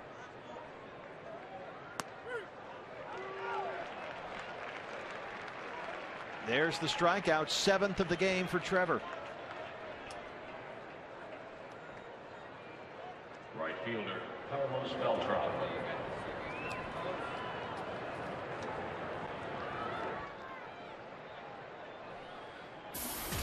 Beltran has struck out and walked. He was 0 for 3 last night.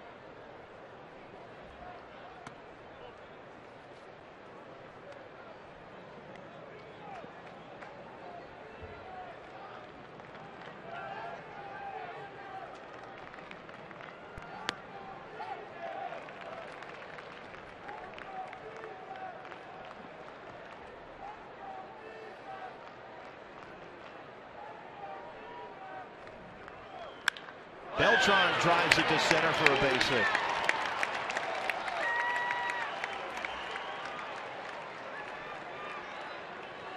Second hit of the inning for the Cardinals, and their 5th of the game. I'd see a little stirring in that Diamondbacks bullpen. Not that Trevor Cahill is pitching poorly, but some solid contact in this inning that we have not seen before in this ball game. That sinker stays up and out over the plate. Beltran reaches out and smacks it into center field. Here comes Charles Nagy to have a conversation. Yeah, sometimes more than pitch count, more than anything else, just the at-bats that opposing hitters take against a pitcher will tell you that maybe he's starting to fatigue a little bit. His pitches are getting up. He's missing his spot a little bit more than he was earlier in the game. And left-hander Tony Sipp begins to warm up down in that left field bullpen. Well, Kirk Gibson told us that the key for Cahill is to find a repeatable release point. Because Gibby says Cahill's ball moves so naturally. He gets a lot of action on the baseball, and sometimes he sort of tries to over-maneuver it, and he gets into trouble when he tries to make it go just that little extra. And it's when he tries to do that, overthrowing, if you will, maybe, that's when Cahill's release point can change as a result, and then the command gets away from him. And Gibby says Cahill just needs to find some place, some arm slot, where he's comfortable, and the ball is coming out almost at the same place all the time, and then just let the natural movement of his stuff do its thing. And you saw right there the movement on that pitch, but it just sort of hung there. Here's Molina. Yadier has singled and grounded out. 1 for 2. He was 1 for 3 last night.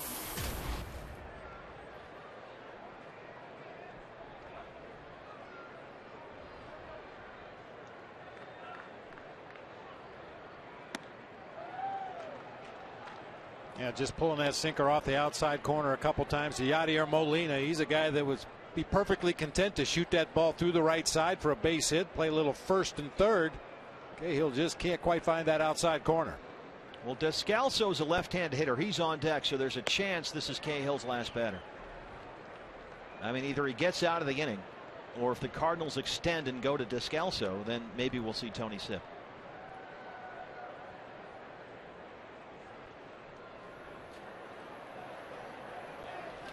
Alan Trammell, Charles Nagy, the coaching staff. Big swing and a miss on the 3-0. It's 3-1.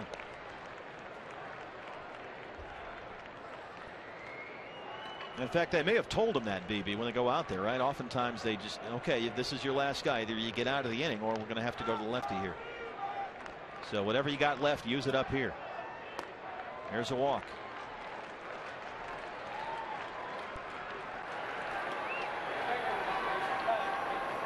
Looks like Kirk Gibson wants Miguel Montero to take his time going out to the mound to talk to Trevor Cahill, give Tony Sipp a few more warm-up pitches down in that bullpen. It just looks like Cahill is laboring a little bit now. His mechanics are never real smooth. He's not a real stylish pitcher out there on the mound. He has to work hard, but that last at bat by Yadier Molina looked like Cahill was really laboring to get that ball where he wanted it.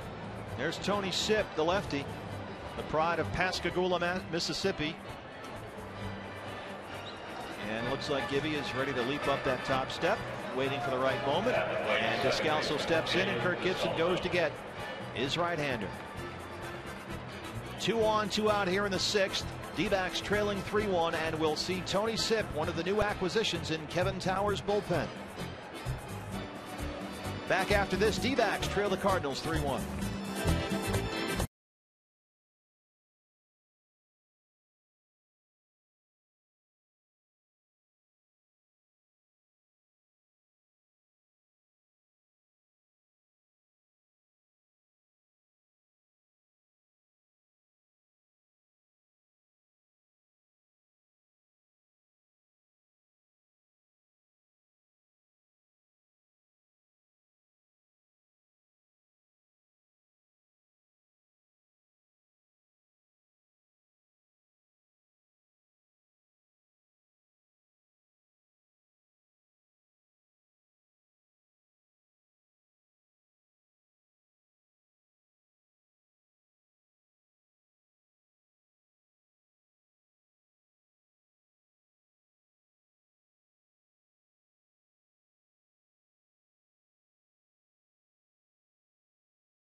Set back here tomorrow night, Cardinals and D-backs. Lance Lynn for St. Louis, and Brandon McCarthy gets ready to make his Diamondbacks debut. We'll have it for you right here tomorrow on Fox Sports Arizona, 6 o'clock pregame show. There's Brandon McCarthy looking on next to last night's winner, Ian Kennedy. And now we're looking at the pride of Pascagoula, Mississippi, 29-year-old Tony Sipp. Brought over in the big 3-team trade. Comes here from the Cleveland Indians. Tony Sipp, like most of the pitchers in this new bullpen, has a long history of a consistent and heavy workload. In fact, between 2010 and 2012, no AL left-hander appeared in more games than Tony Sipp in Cleveland. You see his numbers last year with the Tribe. He's got 2 on and 2 out here, and he's facing the lefty Daniel Descalso. And this is exactly, BB, why Kevin Towers went and got Tony Sipp. This is what you call the loogie, the lefty 1-out guy. 1 pitch, center field. Pollock. Tony Sipp does the job, throws 1 pitch and strands 2. We're through 6. The Matt Holliday homer has made it 3-1 Cardinals. CenturyLink, what's next? Well, what's next for the D-backs? 2, 3, and 4 in the order. Martin Prado, Aaron Hill, and Paul Goldschmidt when we come back.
part by CenturyLink, your link to what's next. And by Jack in the Box. Come to Jack in the Box today and try the new Hot Mess Burger. It's loaded with spicy jalapenos, onion rings, and gooey pepper jack cheese. Back at Chase Field, they're known as loogies, lefty one-out guys. And that's what the D-backs needed. They went out and got a good one. Tony Sipp throws one pitch and strands two Cardinal base runners. So it's 3-1 now as the D-backs bat here in the home half of the sixth against Jaime Garcia. Martin Prado, Aaron Hill, and Paul Goldschmidt, the heart of the order here, 2, 3, and 4. D-backs have been out hit here 5-2. And Kevin Towers identified some needs over the wintertime. Needed some left-handed help in that bullpen. And he went out and got it. They got Tony Sipp from Cleveland. They got Matt Reynolds from the Rockies. And KT has said, you know, Reynolds, a little bit of a different lefty type. He can give you the full inning. Sipp is more of the loogie type. Get that key out against the left-hand bat late in the game. And that's what Tony did in his D-backs debut. So you'll see Tony Sipp, and there's Matt Reynolds, the other lefty back there. Of course, Joe Patterson's still in the mix as well, organizationally. Well, the Cardinals picked up a second lefty in their bullpen as well this offseason. Randy Choate, veteran left-handed reliever, to go along with Mark Zepchinski. Scrabble. Yep. I prefer eye chart, but yeah, his teammates call him Scrabble. Prado 0 for 2. He's grounded out twice. Shot down the left field line. Fouled.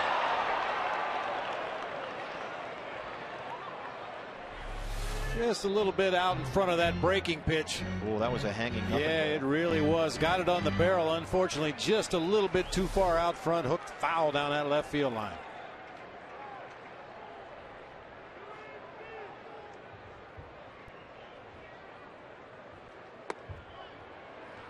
Misses there. It's 2-2. Prado last night 2 for 5. Had 2 doubles and 2 RBI. 29 years old. Trevor Cahill looking for some offense to get him off the hook here.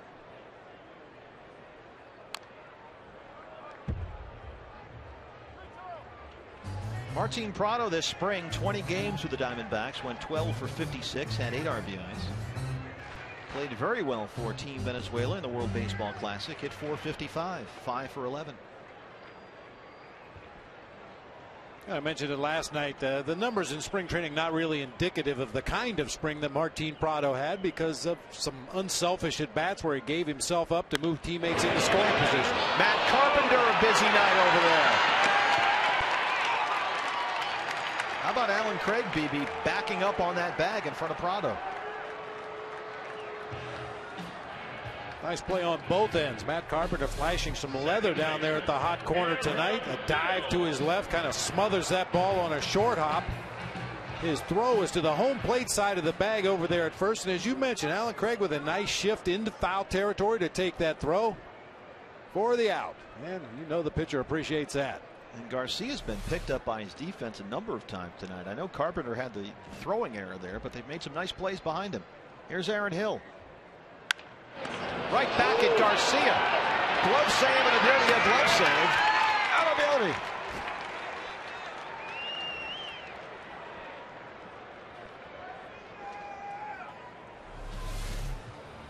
Knock it down, pick it up, throw him out. Ball popped right out of his glove, but Garcia gets to it quickly, kind of hoping for a bad throw right there, but put it right on the money to Alan Craig for the out. Aaron Hill a little upset with himself. Nothing wrong with chasing the first pitch. We've talked a lot about working deep counts and long at bats, but when you have a hitter at the plate that's capable of knocking the ball out of the ballpark, if that first pitch is to his liking, you want to see him swing at it. I think Aaron Hill a little upset with pitch selection right there. Here's Paul Goldschmidt, grounded into a fielder's choice and struck out.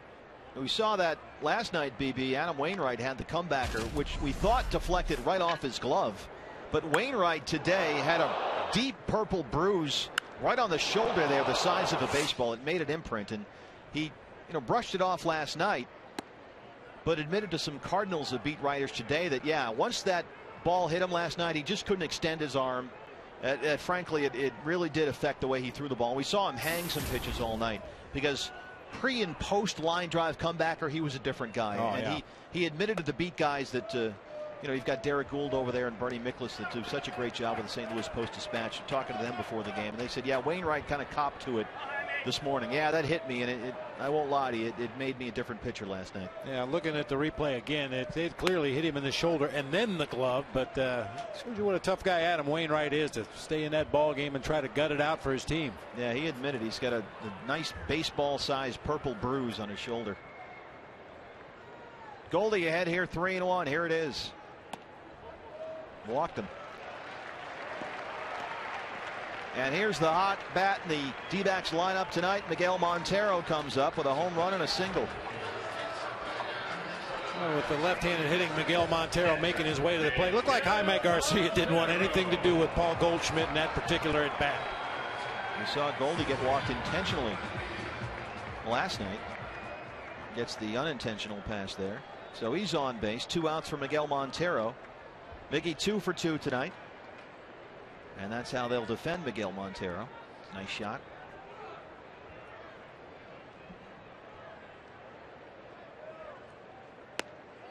One 1-0. Pitch count not really a factor yet at 87 for Garcia. Cardinal bullpen is crickets over there. As is the D-backs bullpen, actually. Not much going on.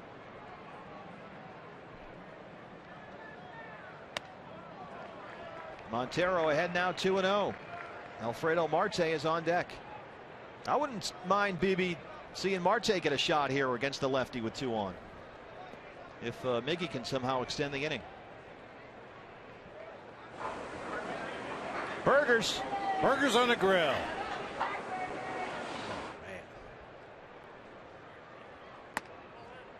3-0. Boy, Miguel, sometimes you can just tell by the way a hitter takes a pitch how well he's seeing the ball on a given night. Miguel Montero looks like he is really locked in. No doubt Kirk Gibson gives him green light right here, 3-0. That was my question. He's got a hot bat tonight. He's got a homer and a single. You're swinging here? Absolutely. All right. Diamondbacks led the majors since 2010, since Gibby took over. That breaking pitch that time, he didn't want that one. And they lead by a wide margin. The Diamondbacks, since Gibby came over here as the manager, swung at 105 3-0 pitches. Second place is the Dodgers with 74. I mean, that fits the style. They want to be aggressive. They want to attack. They want to make things happen. 3-1 now. Walked him. Marte will hit with 2 on and 2 out. Third walk of the game for Jaime Garcia. Second in a row, and we'll have a conversation at the mound now. 91 pitches. Derek Lilliquist with big shoes to fill. Dave Duncan, for my money, should be the first coach inducted into the Baseball Hall of Fame for everything he's done for all the pitchers that have come through this St. Louis organization over the years. Tony La Russa's right-hand man for over 30 years. So Edward Mujica, the former Marlins great, warming up. So here's Marte, and we saw this spring, and this is why he's here, frankly. I don't want to say it's an all or nothing situation, but there's a lot of pop in that bat. And this would be a great spot here against the lefty Garcia to pop one out of here. In his major league debut tonight, he's 0 for 2. Flied out in the second and struck out in the fourth. Goldie on second and Miggy on first. And Marte, if he can get a hold of one here, will launch it. 0-1. 8 for 47 this spring. 3 homers and 6 RBI.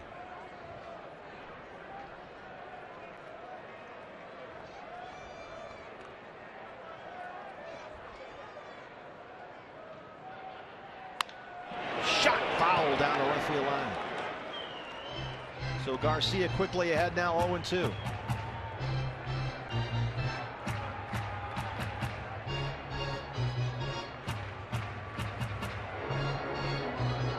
So Garcia's got the change, he's got the slider, he's got the curveball. He's got a guy in his first big league game up there. He's ahead 0-2. Throw some junk at her and see if he bites. Yeah, you would think so. Maybe a breaking ball in the dirt. Trust Yadier Molina to block anything in the dirt. Yeah, there it is. A little change up off the outside corner that time. He's still got a couple pitches to work with here in the at-bat, too. It wouldn't surprise me to see Garcia try to lead Marte out of the zone again, take advantage of that youthful aggressiveness. He's got some pitches to work with here, Garcia.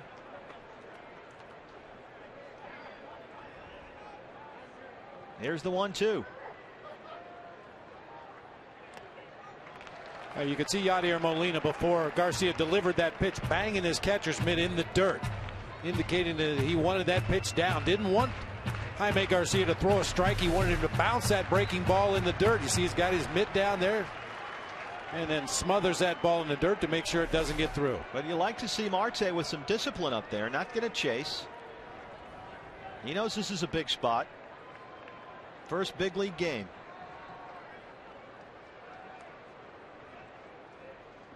Goldschmidt at second, Montero at first.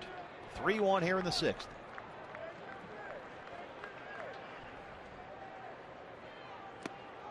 Lays off another one. Nice at bat here by Alfredo Marte. He was down 0-2, but he's worked it full. A.J. Pollock is on deck. You can see the D-backs fans. They know this is a great at bat by the kid here. They're on their feet. The question now is, what does he get? Fastball, or does Garcia trust his stuff and throw him a breaking pitch? Here it is. Upstairs, walked him. Bases loaded, 2 outs for A.J. Pollock. Third straight walk for Jaime Garcia. Boy, and you said it, Steve. What a great at bat by the youngster Marte. His first at bat of the ball game, he looked a little over anxious. His second at bat, even though he struck out, he looked a little better, and that was a tremendous at bat right there. And now it looks like Mike Matheny, in talking with Dan Iasoni, will double switch.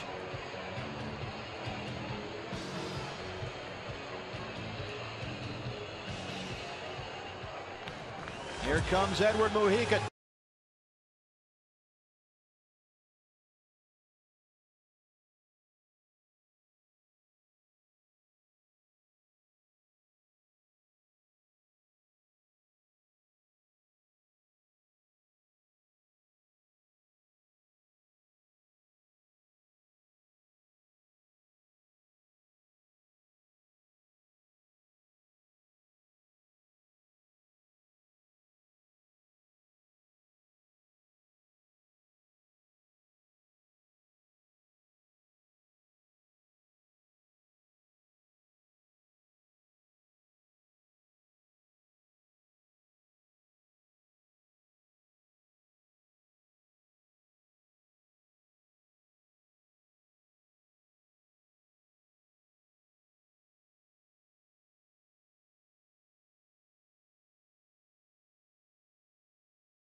Field now. Matheny double switching after a huge at bat there by Alfredo Marte. Watch Jaime Garcia, BB. This is after he just walked Marte. Yeah, I think he's trying to plead his case to stay in the ballgame after the third walk in a row, but Mike Matheny choosing to go with a fresh arm out of the bullpen. Mujica, everybody close to this Cardinal team said they really took off when they acquired him, really settled down that Cardinals bullpen. Everybody got into a more familiar role because of the addition of Edward Mujica. Good fastball, good splitter. Kurt Gibson will pinch hit Jason Kubel now. Bats for A.J. Pollock. They bring in the lefty bat to face the righty Mujica. 2 outs, bases loaded. D-backs in a big spot here, down 3-1. Kubel had a huge night last night. 1-0. Shane Robinson is now in right for the Cardinals. Kubel last night flied out, had an RBI double. He also singled.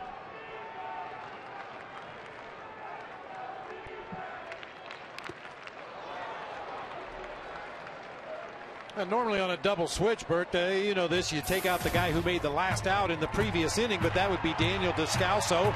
You go back to the hitter before that, it's Yadier Molina. He's not coming out of the ball game, and with a 2-run lead in the game, Mike Matheny decides to take out his slightly injured right fielder Carlos Beltran and go for better defense out there with the lead in the game. 1-1 to Kubel, bases full.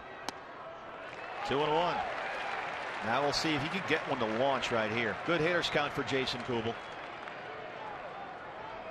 And as you can see, pretty good batter with the bases loaded. 372. There's Carlos Beltran, who's now out of the game. Oh, got one up right there. Good rip by Jason Kubel. Fouled it straight back behind home plate. Like a hanging split finger up there about belt high. Kubel just underneath it. We saw Kubel hit a big home run here on Friday against the Reds' Bronson Arroyo. Iasonia calls time.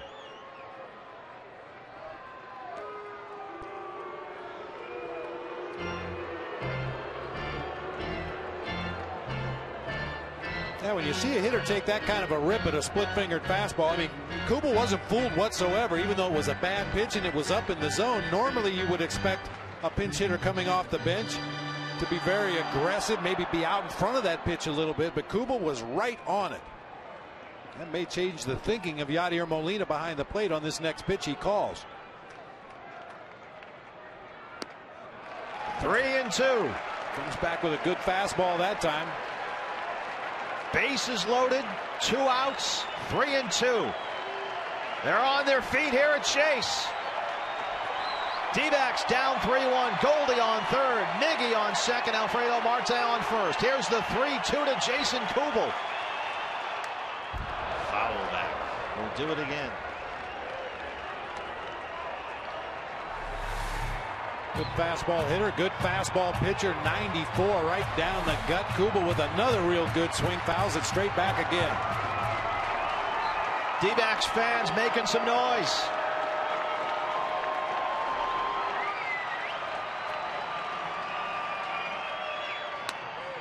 Struck him out looking. And Kubel knew it. Edward Mujica gets the big strikeout. D-backs leave him loaded. It's 3-1 through 6.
Select Saturday home games, and on Memorial Day this year, the next one coming up Saturday, April 12th, D-backs and Dodgers. Before you pick up your Beat LA t-shirt, you can get out there and enjoy music, food trucks, lots of pregame entertainment right outside Chase Field. And don't forget, it'll be Wade Miley Garden Gnome Night.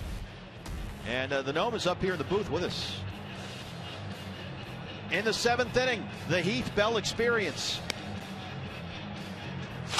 making his Diamondback debut. Defensive changes. The numbers last year for Heath Bell, an up and down season as the Marlins off and on closer. And he's here in his old role as a setup man. He was tremendous at that, both as a setup guy and a closer in San Diego. And he's been reunited with Kevin Towers here in Arizona. The Heath Bell experience. New outfield for the Diamondbacks as follows. Jason Kubel is in left field. Gerardo Parra has moved from right field to center after they pinch hit for A.J. Pollock. And Alfredo Marte shifts over from left to right. So Kubel, Parra, Marte left to right for the D-backs. Seventh inning now, 3-1. Here's Pete Kozma. He has singled and struck out. Heath Bell in his Diamondback debut.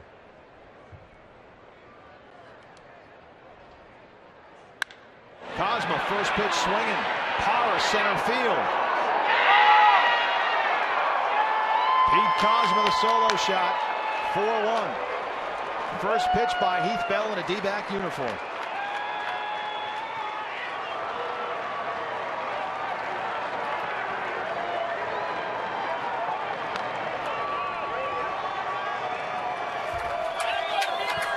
Pete Kozma with sneaky power, and he snuck up on this first fastball from Heath Bell, inside corner, middle of the thighs.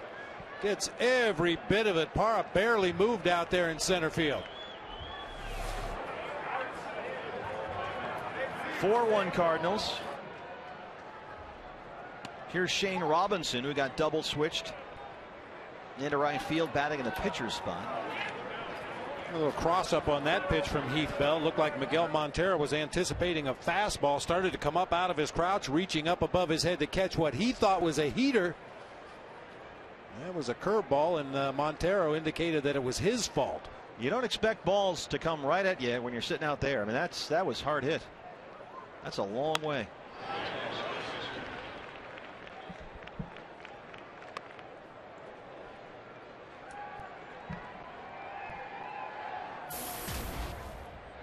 Shane Robinson, 28 years old. He'll turn 29 in October, from Tampa, Florida. Went to Jesuit High School there. Same high school as Lou Piniella, Brad Radke, Jason Michaels, and Dave Magadan. They have a good baseball program there.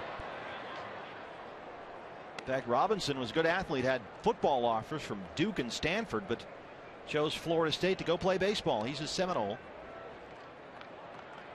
5th round pick by the Cardinals back in '06. Stanford and Duke, pretty smart guy. He's especially smart for staying away from football. He may have had the best camp of any Cardinal. He had 438 this spring with 3 homers and 14 RBI.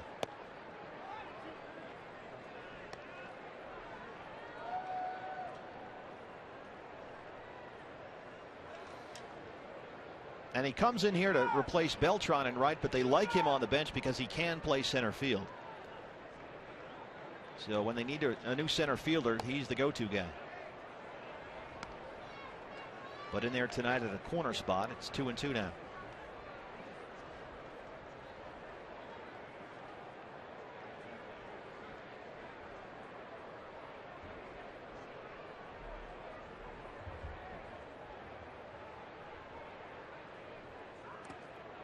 Nice block by Montero. When he was at Florida State, Shane Robinson started all 202 games of his collegiate career. And in fact, at one point, had a 40-game hitting streak that snapped the school record set by former Cardinals great J.D. Drew.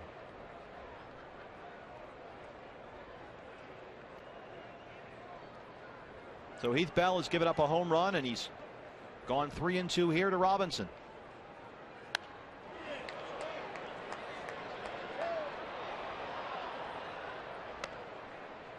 Well, certainly not the start to his Diamondbacks career that Heath Bell was hoping for, but this guy's just a year removed from 3 consecutive 40-save seasons. Saved 42 back in the '09 season, 47 the next year, 43 after that. And last year, just an unmitigated disaster for everybody wearing a Marlins uniform, including Heath Bell. Walked him. 3rd walk of the game issued by D-backs pitchers. The Arizona Diamondbacks and Fox Sports Arizona are teaming up to celebrate 75 years of the March of Dimes and healthy babies. Please join us in helping this cause by donating at dbacks.com/healthybabies.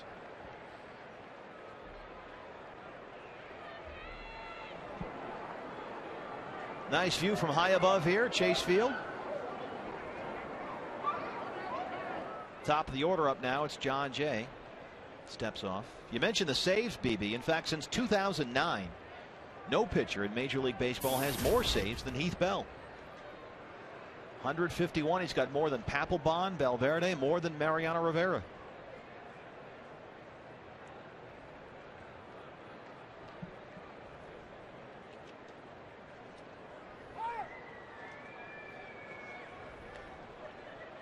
John Jay has struck out twice. He was hit by a pitch, came in and scored on the Matt Holliday home run back in the 6th.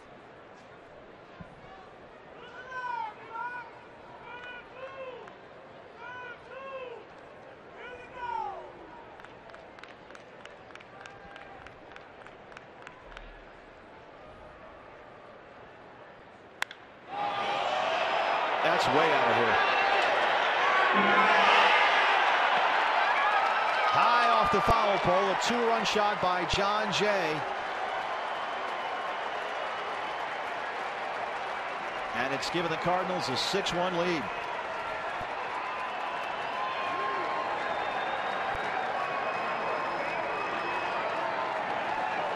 That was absolutely destroyed. 3/4 of the way up the foul pole down the right field line. The only thing you could hope for on that one was that it would hook foul. Unfortunately, it hits the foul pole, as you said, about 3/4 of the way up. A hanging off-speed pitch on the inside part of the plate. We talked about all the timing mechanisms that John Jay has up there at the plate and had them all in line that time. So here's Matt Carpenter.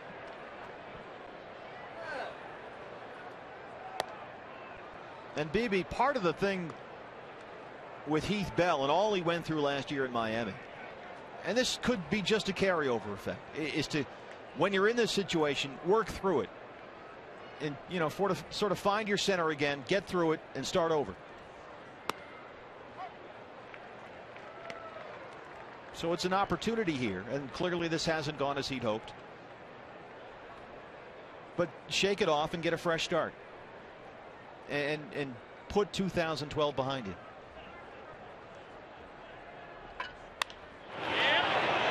Fair ball down the right field line. Marte digs it out of the corner, and Matt Carpenter has a stand-up double. So Heath Bell has gone home run, walk, home run, double.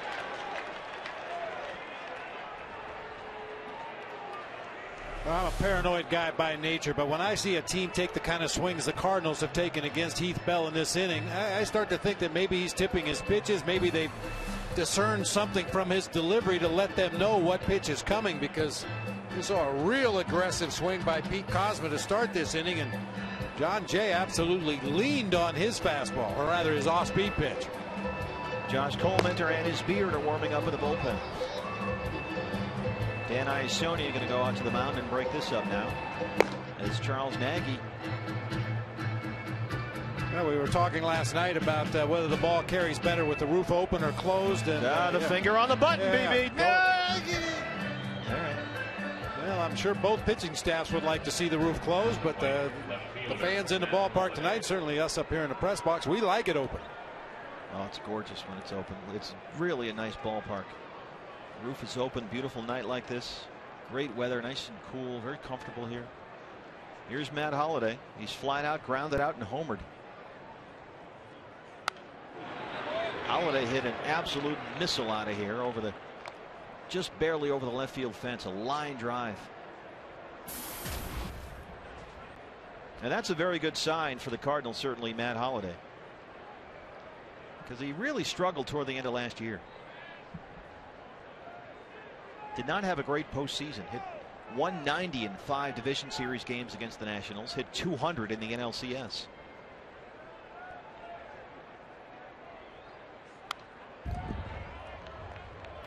Here's that line drive home run you were talking about back in the 6th against Trevor Cahill. Good pitch, hard sinker down below the knees.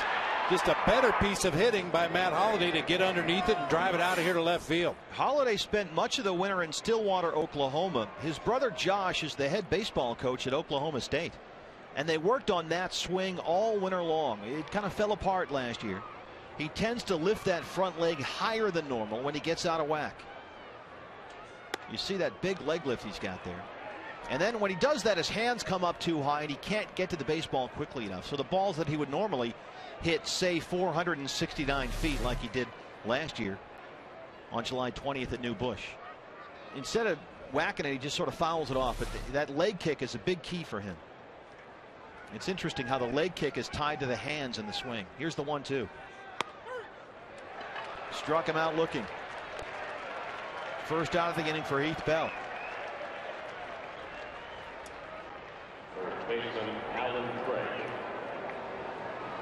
There's high above Josh Colmenter, who appears to be ready to go. Alan Craig steps in now. He's flied out, grounded out, and struck out. He's got an RBI, had an RBI ground out back in the fourth. That scored the Cardinals' first run.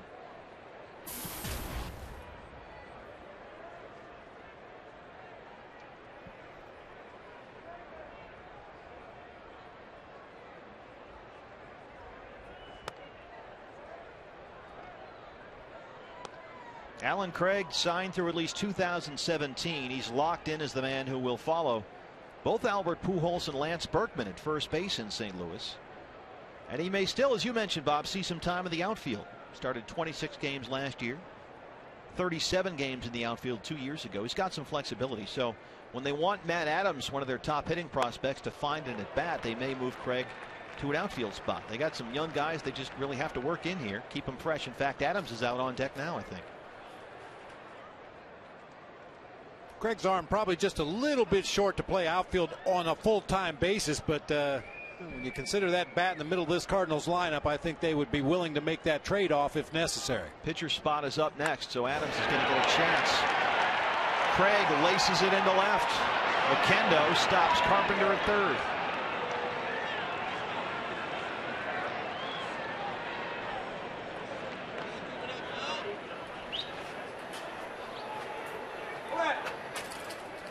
It's like a double switch for Gibby as well. Anytime you see that manager pop out of the dugout and immediately go to the home plate umpire, it's an indication he's also going to bring another defender into the game to flip their spots in the batting order.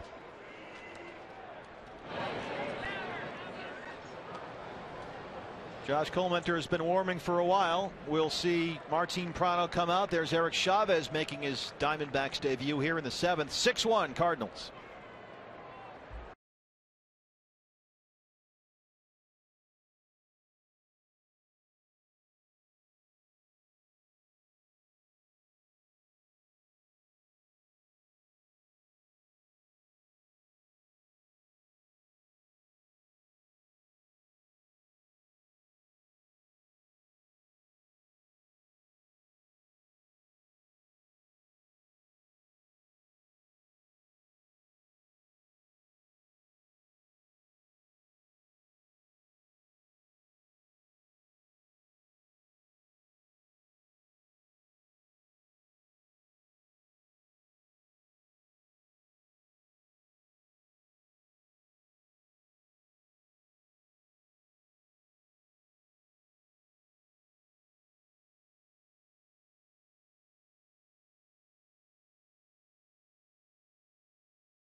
(6-1) in the seventh inning at Chase Field. Now it's time for our Firestone Complete Auto Care Extra Mile Index. Going the extra mile. And boy, that's Miguel Montero and Yadier Molina for that matter. Most games caught in the major leagues over the last 3 seasons. Both Yadier Molina, who's on deck right now, and Miguel Montero have certainly gone the extra mile. They are out there every night. So Josh Colmenter making his 2013 debut, a valuable guy, BB, in that D-backs bullpen. No question about it. Also a valuable guy should he need to slide into that rotation for a spot start from time to time. Fastball, changeup, curveball combination from Colmenter. Now Matt Adams, the pitcher spot is up here after Matheny double switched. Matt Adams had been out on deck, but after Kirk Gibson double switched, they'll let Mujica hit here. And there's Eric Chavez. He's come on to play third base now. And Martin Prado, and this is where the flexibility comes in. Prado has now shifted from third to left field. So we've had 3 different guys in left field tonight. Corners crashing. Mujica shows bunt. Goldie came charging in there from first. Here's Matt Carpenter. He's at third. Doubled earlier in the inning. And there's Jose Oquendo talking things over, the third base coach. Situation a lot of teams in the National League with the pitcher to play. Try that safety squeeze. They want Mujica to get the ball down on the ground. If it's successfully bunted and the runner at third base can read it well enough to attempt to score, he'll try to come down that third baseline. Alan Craig at first after his base hit.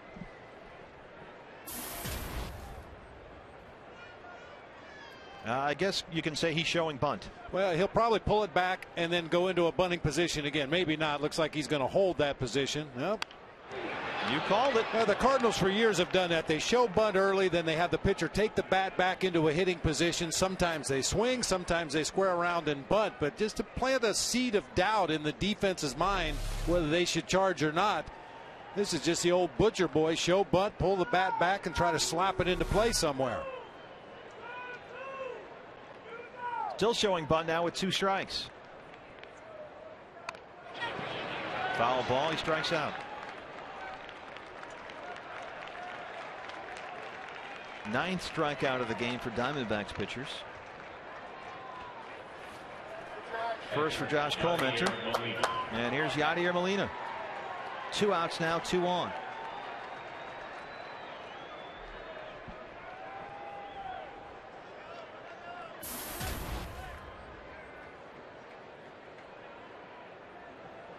Miguel Montero stepping out in front of home plate to alert his infielders as to what he's going to do with the baseball should Alan Craig take off from first base. Could throw to second, try to just get the last out of the inning down there on a caught stealing. Could snap a throw down to third base and try to pick Carpenter off down there. Craig not really much of a base stealer, but should Mike Matheny decide to push the envelope a little bit, which would really surprise me, Miguel just wants to make sure that all the infield defenders know where the ball's going to go. Molina has singled, grounded out, and walked. He was 1 for 3 last night. Colmenter behind 2-0. Josh Colmenter 27, just turned 27 last month. 15 innings this spring, 14 hits, only 1 walk, and had 11 strikeouts. And trimmed up the beard. There was one point, BB, where that thing would have hung below the D-backs across his chest. I mean, he had his hockey playoff beard going. 2-0. High in the air, right field. Marte wants it. The Diamondbacks get out of the inning, but 2 home runs by the Cardinals. Pete Kozma and John Jay. D-backs trail 6-1.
surpassed their 2012 totals, and the winner is Paul Goldschmidt. Goldie doubles over Aaron Hill home runs. JJ puts saves, and Brad Ziegler double play balls. JJ coming in second in our AT&T Twitter poll. First, as always, in our bullpen, Joe Borowski, who's with us now. And Joe, what happened to Heath Bell there? It's almost as if they know what's coming. It's hard to explain because his stuff is still there. He still throws with very good velocity. His curveball still has a good break to it, but it seemed like they were on top of everything that he threw out there. And it's because, I'm asking, is it because their swings just seem so aggressive? I mean, they're just green light and bang. Quite possibly. Who knows? St. Louis might be happy to finally get Cahill where the ball was moving all over the place, and then you get somebody like Heath Bell coming in there throwing gas, but pretty much for the most part straight over the top and straight. But he wasn't missing many bats. He wasn't fooling people, and it begs to wonder if maybe he's doing something out there. Well, I mentioned it at the time, Joe. I'm paranoid by nature to begin with. Sure. And when I see a guy with the stuff like Heath Bell features and the swings that the Cardinals were taking, that's the first thing I would have to think about. I'm sure there'll be some video work after the game tonight. Nice play by Pete Kozma to get his counterpart at short. Pennington grounds out. And that's the first thing you look at. You look at if the stuff was hurting a little bit, or if his velocity was down, or his curveball wasn't as sharp, then you might say, well, it's just his stuff, but it looks just as crisp as ever. Is there a chance, Joe, it's carryover from last year? There's a possibility, but I mean, it's just a mojo. Yeah. Sometimes it just takes a little bit longer than the new year to shake off. And possibly sometimes. It all depends on the type of makeup you have, your personality, your mentality out there on the mound. And as Bob was referencing earlier, he is coming off of 3 seasons where he was out there and he was one of the best closers in the game. And he really did hit a wall last year, and it could possibly be some carryover where it's still in the back of his mind possibly, but you would hope that with the stuff that he has, he would be able to overcome that and get back to the form that he had before last year. Eric Chavez came into play third. Chavez lifts it high in the air to center. Drifting over toward right now. Robinson wants it. He calls off Jay. 2 down. I didn't miss that one by much. Chavez hit that ball a mile in the air to right center field, just under it a little bit. Center field, Gerardo Parra. Joe, what's coming up on the postgame show? Well, I think we're going to look at Cahill a little bit, see what he was doing right, where he may have let the game slip away. Even though, I'll tell you the truth, overall, I didn't think it was a poor performance by any part whatsoever. I just think that there's just some things that possibly, if he can fine-tune, and especially pitching in this ballpark, even last year, he struggled a little bit pitching in this ballpark. But I thought he made good pitches when needed, but sometimes you got to tip your hat to Holiday because it wasn't a bad pitch that he gave up the home run on. Sometimes it just happens like that. 2 out hit by Gerardo Parra. It looked, Joe, like when he got in that 6th inning, and BB mentioned it, the word labor. It did look like he was laboring a bit more than he had previously. Yeah, and he was working first pitch strikes pretty regularly before that 6th inning, and it could possibly be a fatigue factor. You know, he started getting a little bit more wild. He started falling behind a little bit more. Because you know, through 5, he looked absolutely terrific. Sure, I thought he was right. I thought he was right on target, and he looked real crisp. I mean, he had great sink on his fastball. I thought he mixed in some good changeups. Martin Prado, 0 for 3. He's grounded out 3 times.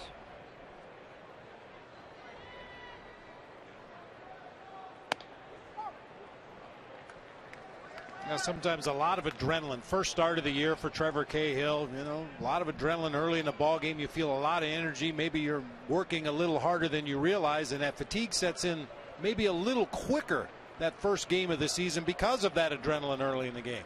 Sure, a lot of times you got to find your tempo. If you're working faster than you normally do, you can absolutely run out of gas a little bit quicker than going at the pace that you're accustomed to.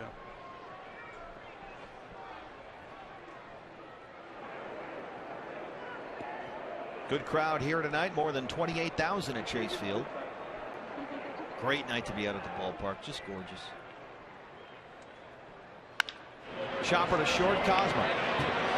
They go the short way for the final out. D-backs get a base hit. We'll talk to Joe Borowski after the game. They trail the Cardinals 6-1. Joe, thanks. Thank you.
An eventful night here at Chase Field. Some fine defensive plays on both sides.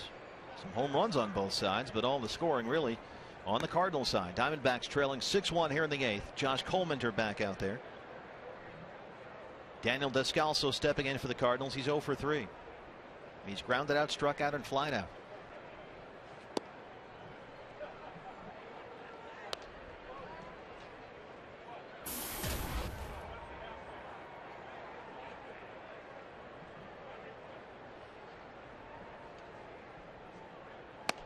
Big swing and a miss right there. Daniel Descalso's father, George, played college baseball at St. Mary's and played professionally for one season in Italy. He was an outfielder. And George Descalso had always followed the Yankees when he was growing up. But he said, you know what, I don't want to be a front runner anymore. And we live in the Bay Area, so we're going to become A's fans. And so George Descalso made everyone in his family become an A's fan. And Daniel is the oldest of 6 children. Often went with his dad to A's games at then half-empty Oakland Coliseum, and Daniel said, that's how I fell in love with baseball. Fly ball left field, and it's foul. Descalso grew up with a Mark McGwire poster on his wall, of course, from the Bash brothers in those days. And then years later, guess who turned out to be Descalso's hitting coach in St. Louis? How about that? Mark McGwire. And when you say a half-full Oakland Stadium, you're giving them the benefit of the doubt. Got him. Chase the high one right there. It's a strikeout for Colemanter. His second strikeout tonight. Chaz Roberts, cool plays. We're going to go cool plays here, BB. A lot of good defense tonight from the D-backs. Yeah, really a lot of good defense. Miguel Montero with the nearly blind snap throw down to first base to pick off a runner there. Martin Prado's made a couple nice plays in this game, coming in on a slow roller, diving to his left to take away a base hit right there. And you really have to give the Cardinals their props too. They've made some nice defensive plays, especially Matt Carpenter down there at the hot corner for the Cardinals. We'll show those in a little while. Here's Pete Kozma. Last time he was up there, last inning, he hit a long home run to deep center field. On the first pitch, Heath Bell threw as a Diamondback, in fact. Kozma just crushed it. He has singled, struck out, and homered, 2 for 3.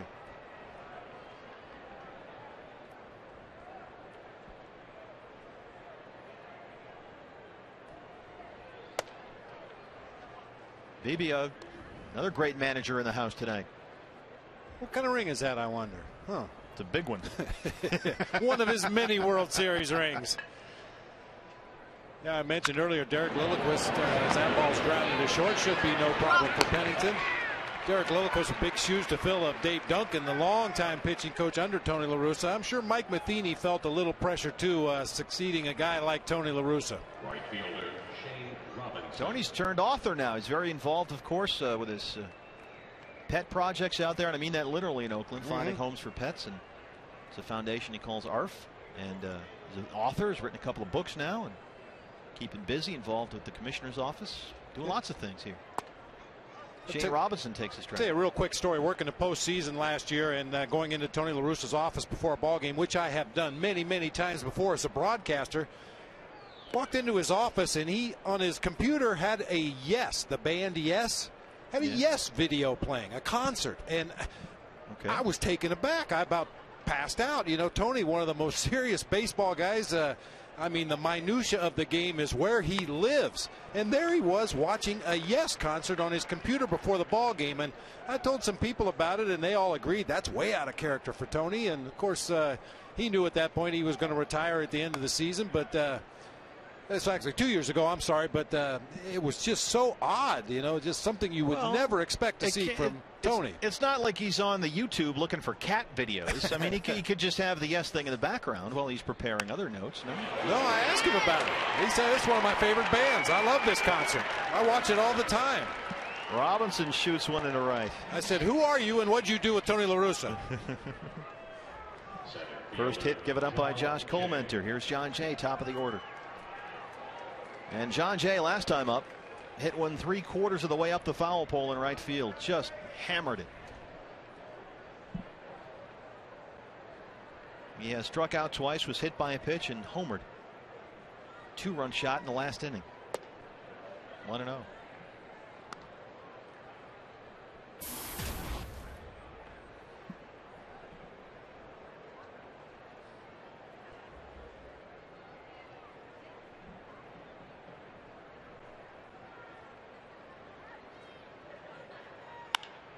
Center field, Gerardo Parra.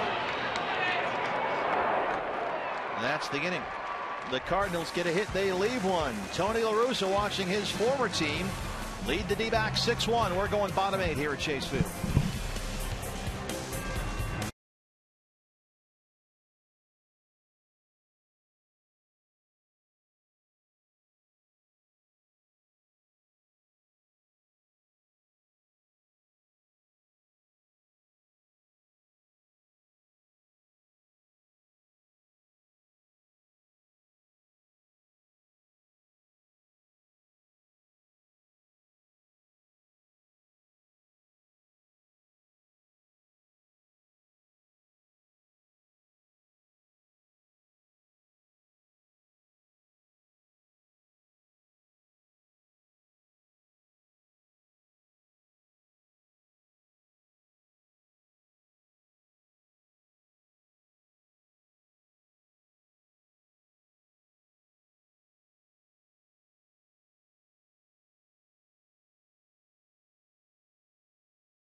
Angels outfielder Josh Hamilton back in Texas to take on the Rangers. So the Yankees battle the defending AL champs, the Tigers. Or the Cardinals right here take on the World Series champion Giants in a rematch of the NLCS. The debut of Fox Saturday Baseball is this week, so check your local listings for matchups. New pitcher for the St. Louis Cardinals, a guy they like a lot and for good reason. Get your radar gun out, BB. Here's Trevor Rosenthal. Oh, yeah. You can hear it before you see it. This guy really throws hard. Triple digits. Aaron Hill, Paul Goldschmidt, Miguel Montero, 3, 4, and 5 here in the 8th. 0-1. Hill has twice grounded out and walked. There's Trevor Rosenthal last season, 19 appearances, 22 2/3, 14 hits. He had 25 strikeouts. Shortstop Cosmo. He'll back up and make the play. Rosenthal's numbers came over 3 separate stints with the big club, all in relief. In the minors last year, he was a starter. Made 20 starts, mostly in Double-A. 109 innings, had 104 strikeouts, gave up only 78 hits. He can be absolutely overpowering, and starting is one thing, but when he comes in here at the big league level and throws 100, 1 inning is enough. 0-2 for Goldie. He walked back in the 6th his last time up. Well, that's that eternal question. Now, you're more valuable to your ball club coming out of the bullpen, firing bullets as hard as you can, maybe 3 or 4 days a week, or as a member of the 5-man starting rotation and maybe pitching once a week. Reds went through that with Aroldis Chapman this spring, and the Cardinals are going to go through that with Rosenthal as well. Rosenthal, born in Lee's Summit, Missouri, went to high school there.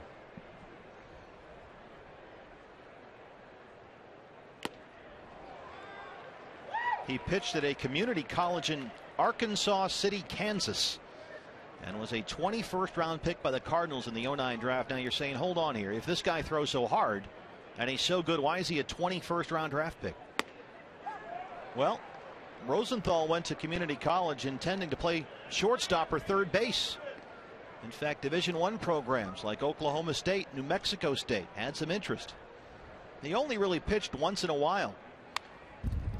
But, as often happens, he just happened to be out there when a Cardinal scout saw him pitch 1 inning in a postseason tournament in Wichita. And based on that 1 inning, he said, hey, we got to get this guy. And they drafted him in the 21st round. Got a $65,000 signing bonus, and he was off and running. And there it is, 100 miles an hour, and he strikes out Paul Goldschmidt. Just getting loose. No trickery at all on the part of Rosenthal. Hitters know what's coming. Everybody in the ballpark knows he's just going to rear back and throw that fastball, and still gets it by a real good fastball hitter. And when they get Jason Mott back, and they have Rosenthal, and they have Mitchell Boggs, who's the closer while Mott is out. There's Jason Mott. I mean, everybody that they bring out throws 98 plus. Where do they find these guys? Well, one answer is Arkansas City, Kansas. Yeah, there are scouts renting cars right now heading to Arkansas City, Kansas. Miguel Montero has homered, singled, and walked. Miggy 1 for 3 last night, 2 for 2 tonight.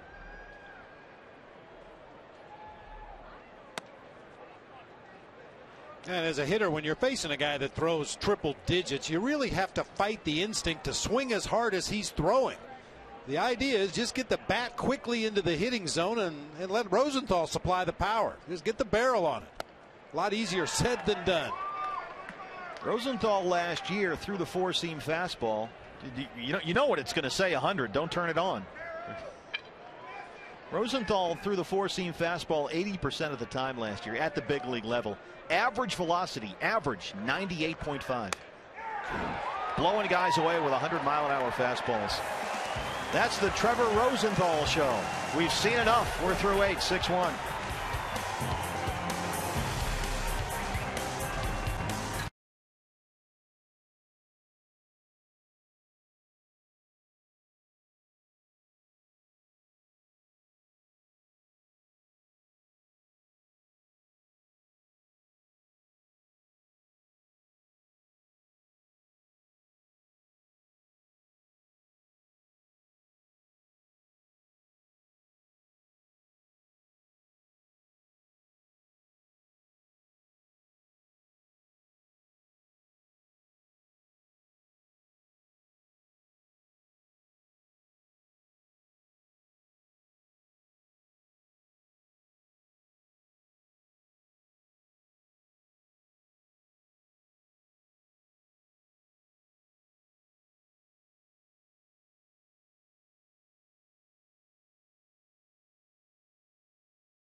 runs. There's Matt Holliday. That one off Trevor Cahill back in the 6th. And then the 7th, Pete Cosmo off Heath Bell deep to center. And then watch John Jay hit the foul pole in right. Your APS Energy All-Stars, a lot of energy there for 3 long Cardinal home runs. And they lead at 6-1. Matt Reynolds, we'll see both lefties tonight here. He's on to work tonight. Acquired in the offseason from the Colorado Rockies. Got him in a deal for Ryan Wheeler. And he's making his Diamondbacks debut here tonight.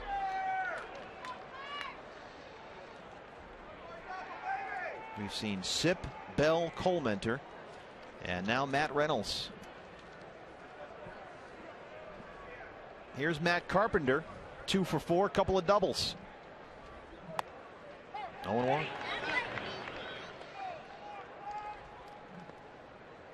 Fastball, curveball, split combination from Reynolds. He's got to be glad to be out of Coors Field. Every pitcher's glad to leave Coors Field. It's funny, though. He went from the ballpark with the highest elevation in the major leagues to the ballpark with the second highest elevation in the major leagues. That's an improvement. Yep.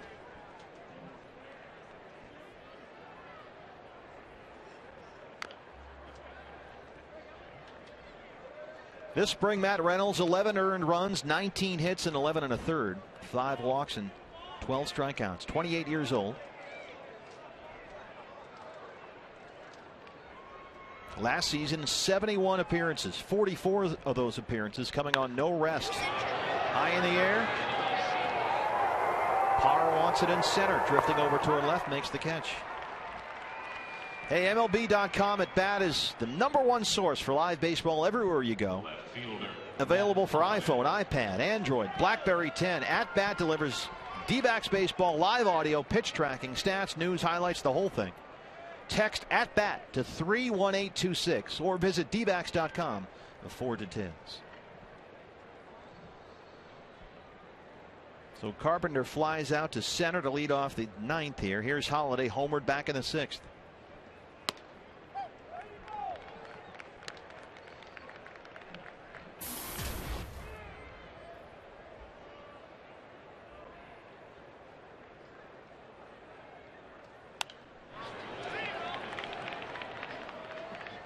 Matt Holliday, now 33 years old, fighting back problems. And, you know, this is something we've heard here in D-backs camp, in fact, from veterans like Eric Chavez and Willie Bloomquist. And Holliday says he's starting to cut back on the workouts and learn exactly when less is more.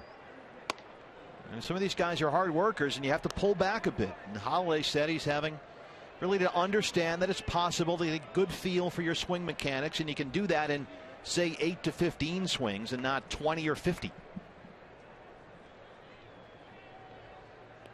And that's something that we've talked with Eric Chavez about over the course of the spring, BBs. You got to learn when enough is enough. Yeah, especially for everyday players, guys that are going to go out there 140, 150 times a season. You can leave your game in the batting cage or in the weight room sometimes if you're not careful. And really, you know, take one less round of batting practice here and there. That's all we're talking about. But multiplied over the course of a full season at age 33.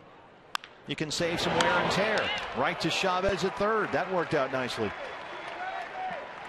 This one going according to plan. It's so nice when a narrative works out like that. First baseman Alan Craig. And boy, third base BB has been really busy tonight. Yeah, that's the place to be. They don't call it the hot corner for nothing. Those guys have had some smashes hit down their way tonight. So here's Alan Craig. Craig is a 1 for 4 tonight. He's flied out, grounded out, struck out, and had a single back in the 7th. Boy, I like what I see so far, BB, with Matt Reynolds getting back on that plan of throwing, you know, strike one, getting ahead of guys.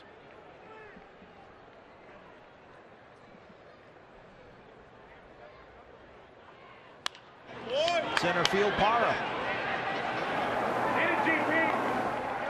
3 up, 3 down for Matt Reynolds. A nice Diamondback debut for the former Rockies pitcher. We're going bottom 9. D-backs need at least 5 here.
He worked all spring long at second base. He was going to be their opening day second baseman.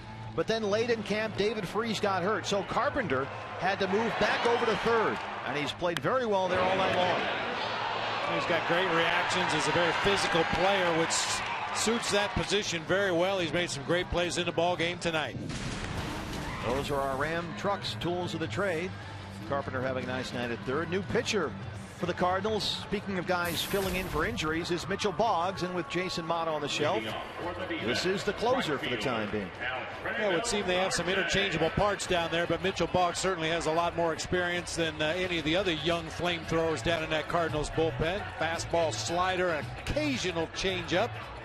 One thing you'll notice about Mitchell Boggs, he throws from the very extreme first base side of the rubber out there on the mound. Very closed setup as he gets his sign from Yadier Molina, but that right foot barely making contact with the first base side of the rubber. And then he turns his back to face the hitter. It's Marte here in the ninth. And this is one way a pitcher can simplify his mechanics, not worry so much about his turn or his leg kick. As he gets the sign from Molina, watch how he sets up that left foot. Will close up almost to the other side of the rubber. Shoulders already closed, upper body closed. He just lifts the leg and then delivers the ball home. Marte is 0 for 2. Worked a really nice walk to load the bases in the last inning. Here's the foot. Yeah, he's got that entire rubber covered from the first base side all the way across to the third base side. And a lot of times, BB, when guys get comfortable on one side, as you know, they'll go beyond the rubber if they can get away with it. Marte fouls one down the right-hand side. That doesn't happen often at the major league level anymore. It happened a couple of years ago with Ted Lilly pitching for the Chicago Cubs against the Los Angeles Dodgers. But in the minor leagues and at the lower levels, occasionally you'll see a pitcher try to sneak up in front of the rubber, a couple of inches, maybe 6 inches, as much as you think you can get away with. Here's the 1-2 to Alfredo Marte in his major league debut tonight. Struck him out. Now, Jason Mott is the closer, but Mott felt what he called a bite in his right elbow after an outing against the Mets back on March 21st. There was some elbow pain, some stiffness. An MRI the next day showed that he needed to be shut down, diagnosed with a strained flexor tendon in his right elbow. That's a slight tear, no damage to the ligament. And there's, at this point, no timetable for Mott's return. So Mitchell Boggs is the guy for at least for a while here. Well, they were hoping that Mott would be able to start a throwing program in the middle of next week. But, you know, as you said, it's just really based on how he feels and what the doctors will allow him to do before he can start that rehabilitation process. Eric Hinsky pinch hitting here.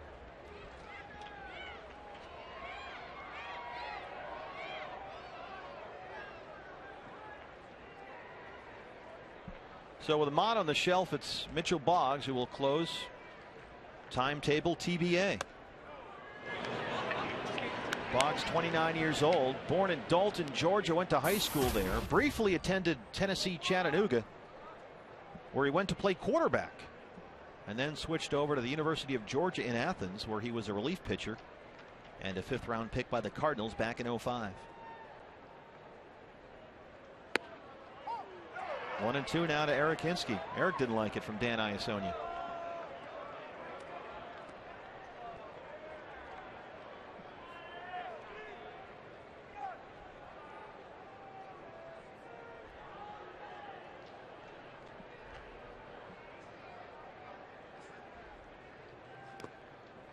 In the dirt now, 2-2. Last year, Mitchell Boggs, primarily the 8th inning guy for the Cardinals, the bridge to Jason Mott. In fact, led the National League with 34 holds. If you're a fan of the hold stat, that's a Cardinals team record. And he was really good. 78 appearances. He lost the lead only 3 times. Wow. If you're watching our radar gun readings on the last 4 pitches, 88, 88, 90, and 89, all changeups. His average fastball is nearly 96 miles an hour. That changeup sits around 88 to 90. Yeah, through the changeup at an average of 89.1 miles per hour, according to Dan Brooks over at Brooks Baseball, which is a terrific site if you want to research some of this stuff. BrooksBaseball.com. Shot to first. Craig tackles it over there. Flips the Boggs covering, 2 down. That's the classic, just stay in front of it. Two-hop smash hit to Craig. As you said, just gets a glove on it, kind of cushions it back up into his upper body as pitcher Mitchell Boggs hustling over there to cover the bag. He'll stay with it. So that was the pitcher spot. Hinske hits, and now here's Cliff Pennington with 2 outs in the 9th. Cliff has struck out, reached on an error, and grounded out. Still looking for his first Diamondbacks hit. Back here tomorrow night for Brandon McCarthy's D-backs debut. That'll be fun. Brandon had a tremendous spring. There he is behind Turner Ward, the hitting coach, and Cody Ross. Cody, we're told, will get some at-bats with Visalia starting later this week and maybe be ready by the time we come back from Milwaukee next week. So that's encouraging. Those of you in the San Joaquin Valley, get your tickets, head on out to Visalia. Give Cody Ross a look, give us a scouting report. Yeah, get on the Twitter. If you're in Visalia, you're going to watch Cody Ross take some pictures, tweet them out at Burt D-backs as I continue my year-long campaign to get Bob Brenly on Twitter. But I do it on behalf of the fans, BB. They constantly say, why aren't you on the Twitter? Well, I don't have a good answer for that other than I never have been on Twitter. And come on, baby. My life's pretty good so far. Follow us on the Twitter.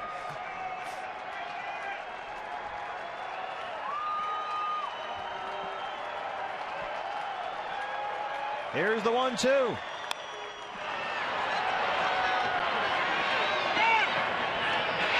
And fittingly, it's Matt Carpenter having a busy night at third, finishes off a 6-1 Cardinals win in foul ground. So the D-backs only 3 hits tonight. Last night they had 15. And it was a terrific effort, BB, by Jaime Garcia and this Cardinal bullpen. Yeah, it really was. I mean, the Cardinals are a lot like the Diamondbacks. If they can get that ball to the bullpen with a lead after the 5th or 6th inning, they're in pretty good shape with that bullpen they have. So the D-backs get an opening night win. They lose here 6-1. The old rubber game tomorrow in Brandon McCarthy's debut. We'll see you back here tomorrow night at Chase Field. Jody Jackson, she's over there deep in center with Joe Borowski. Jody.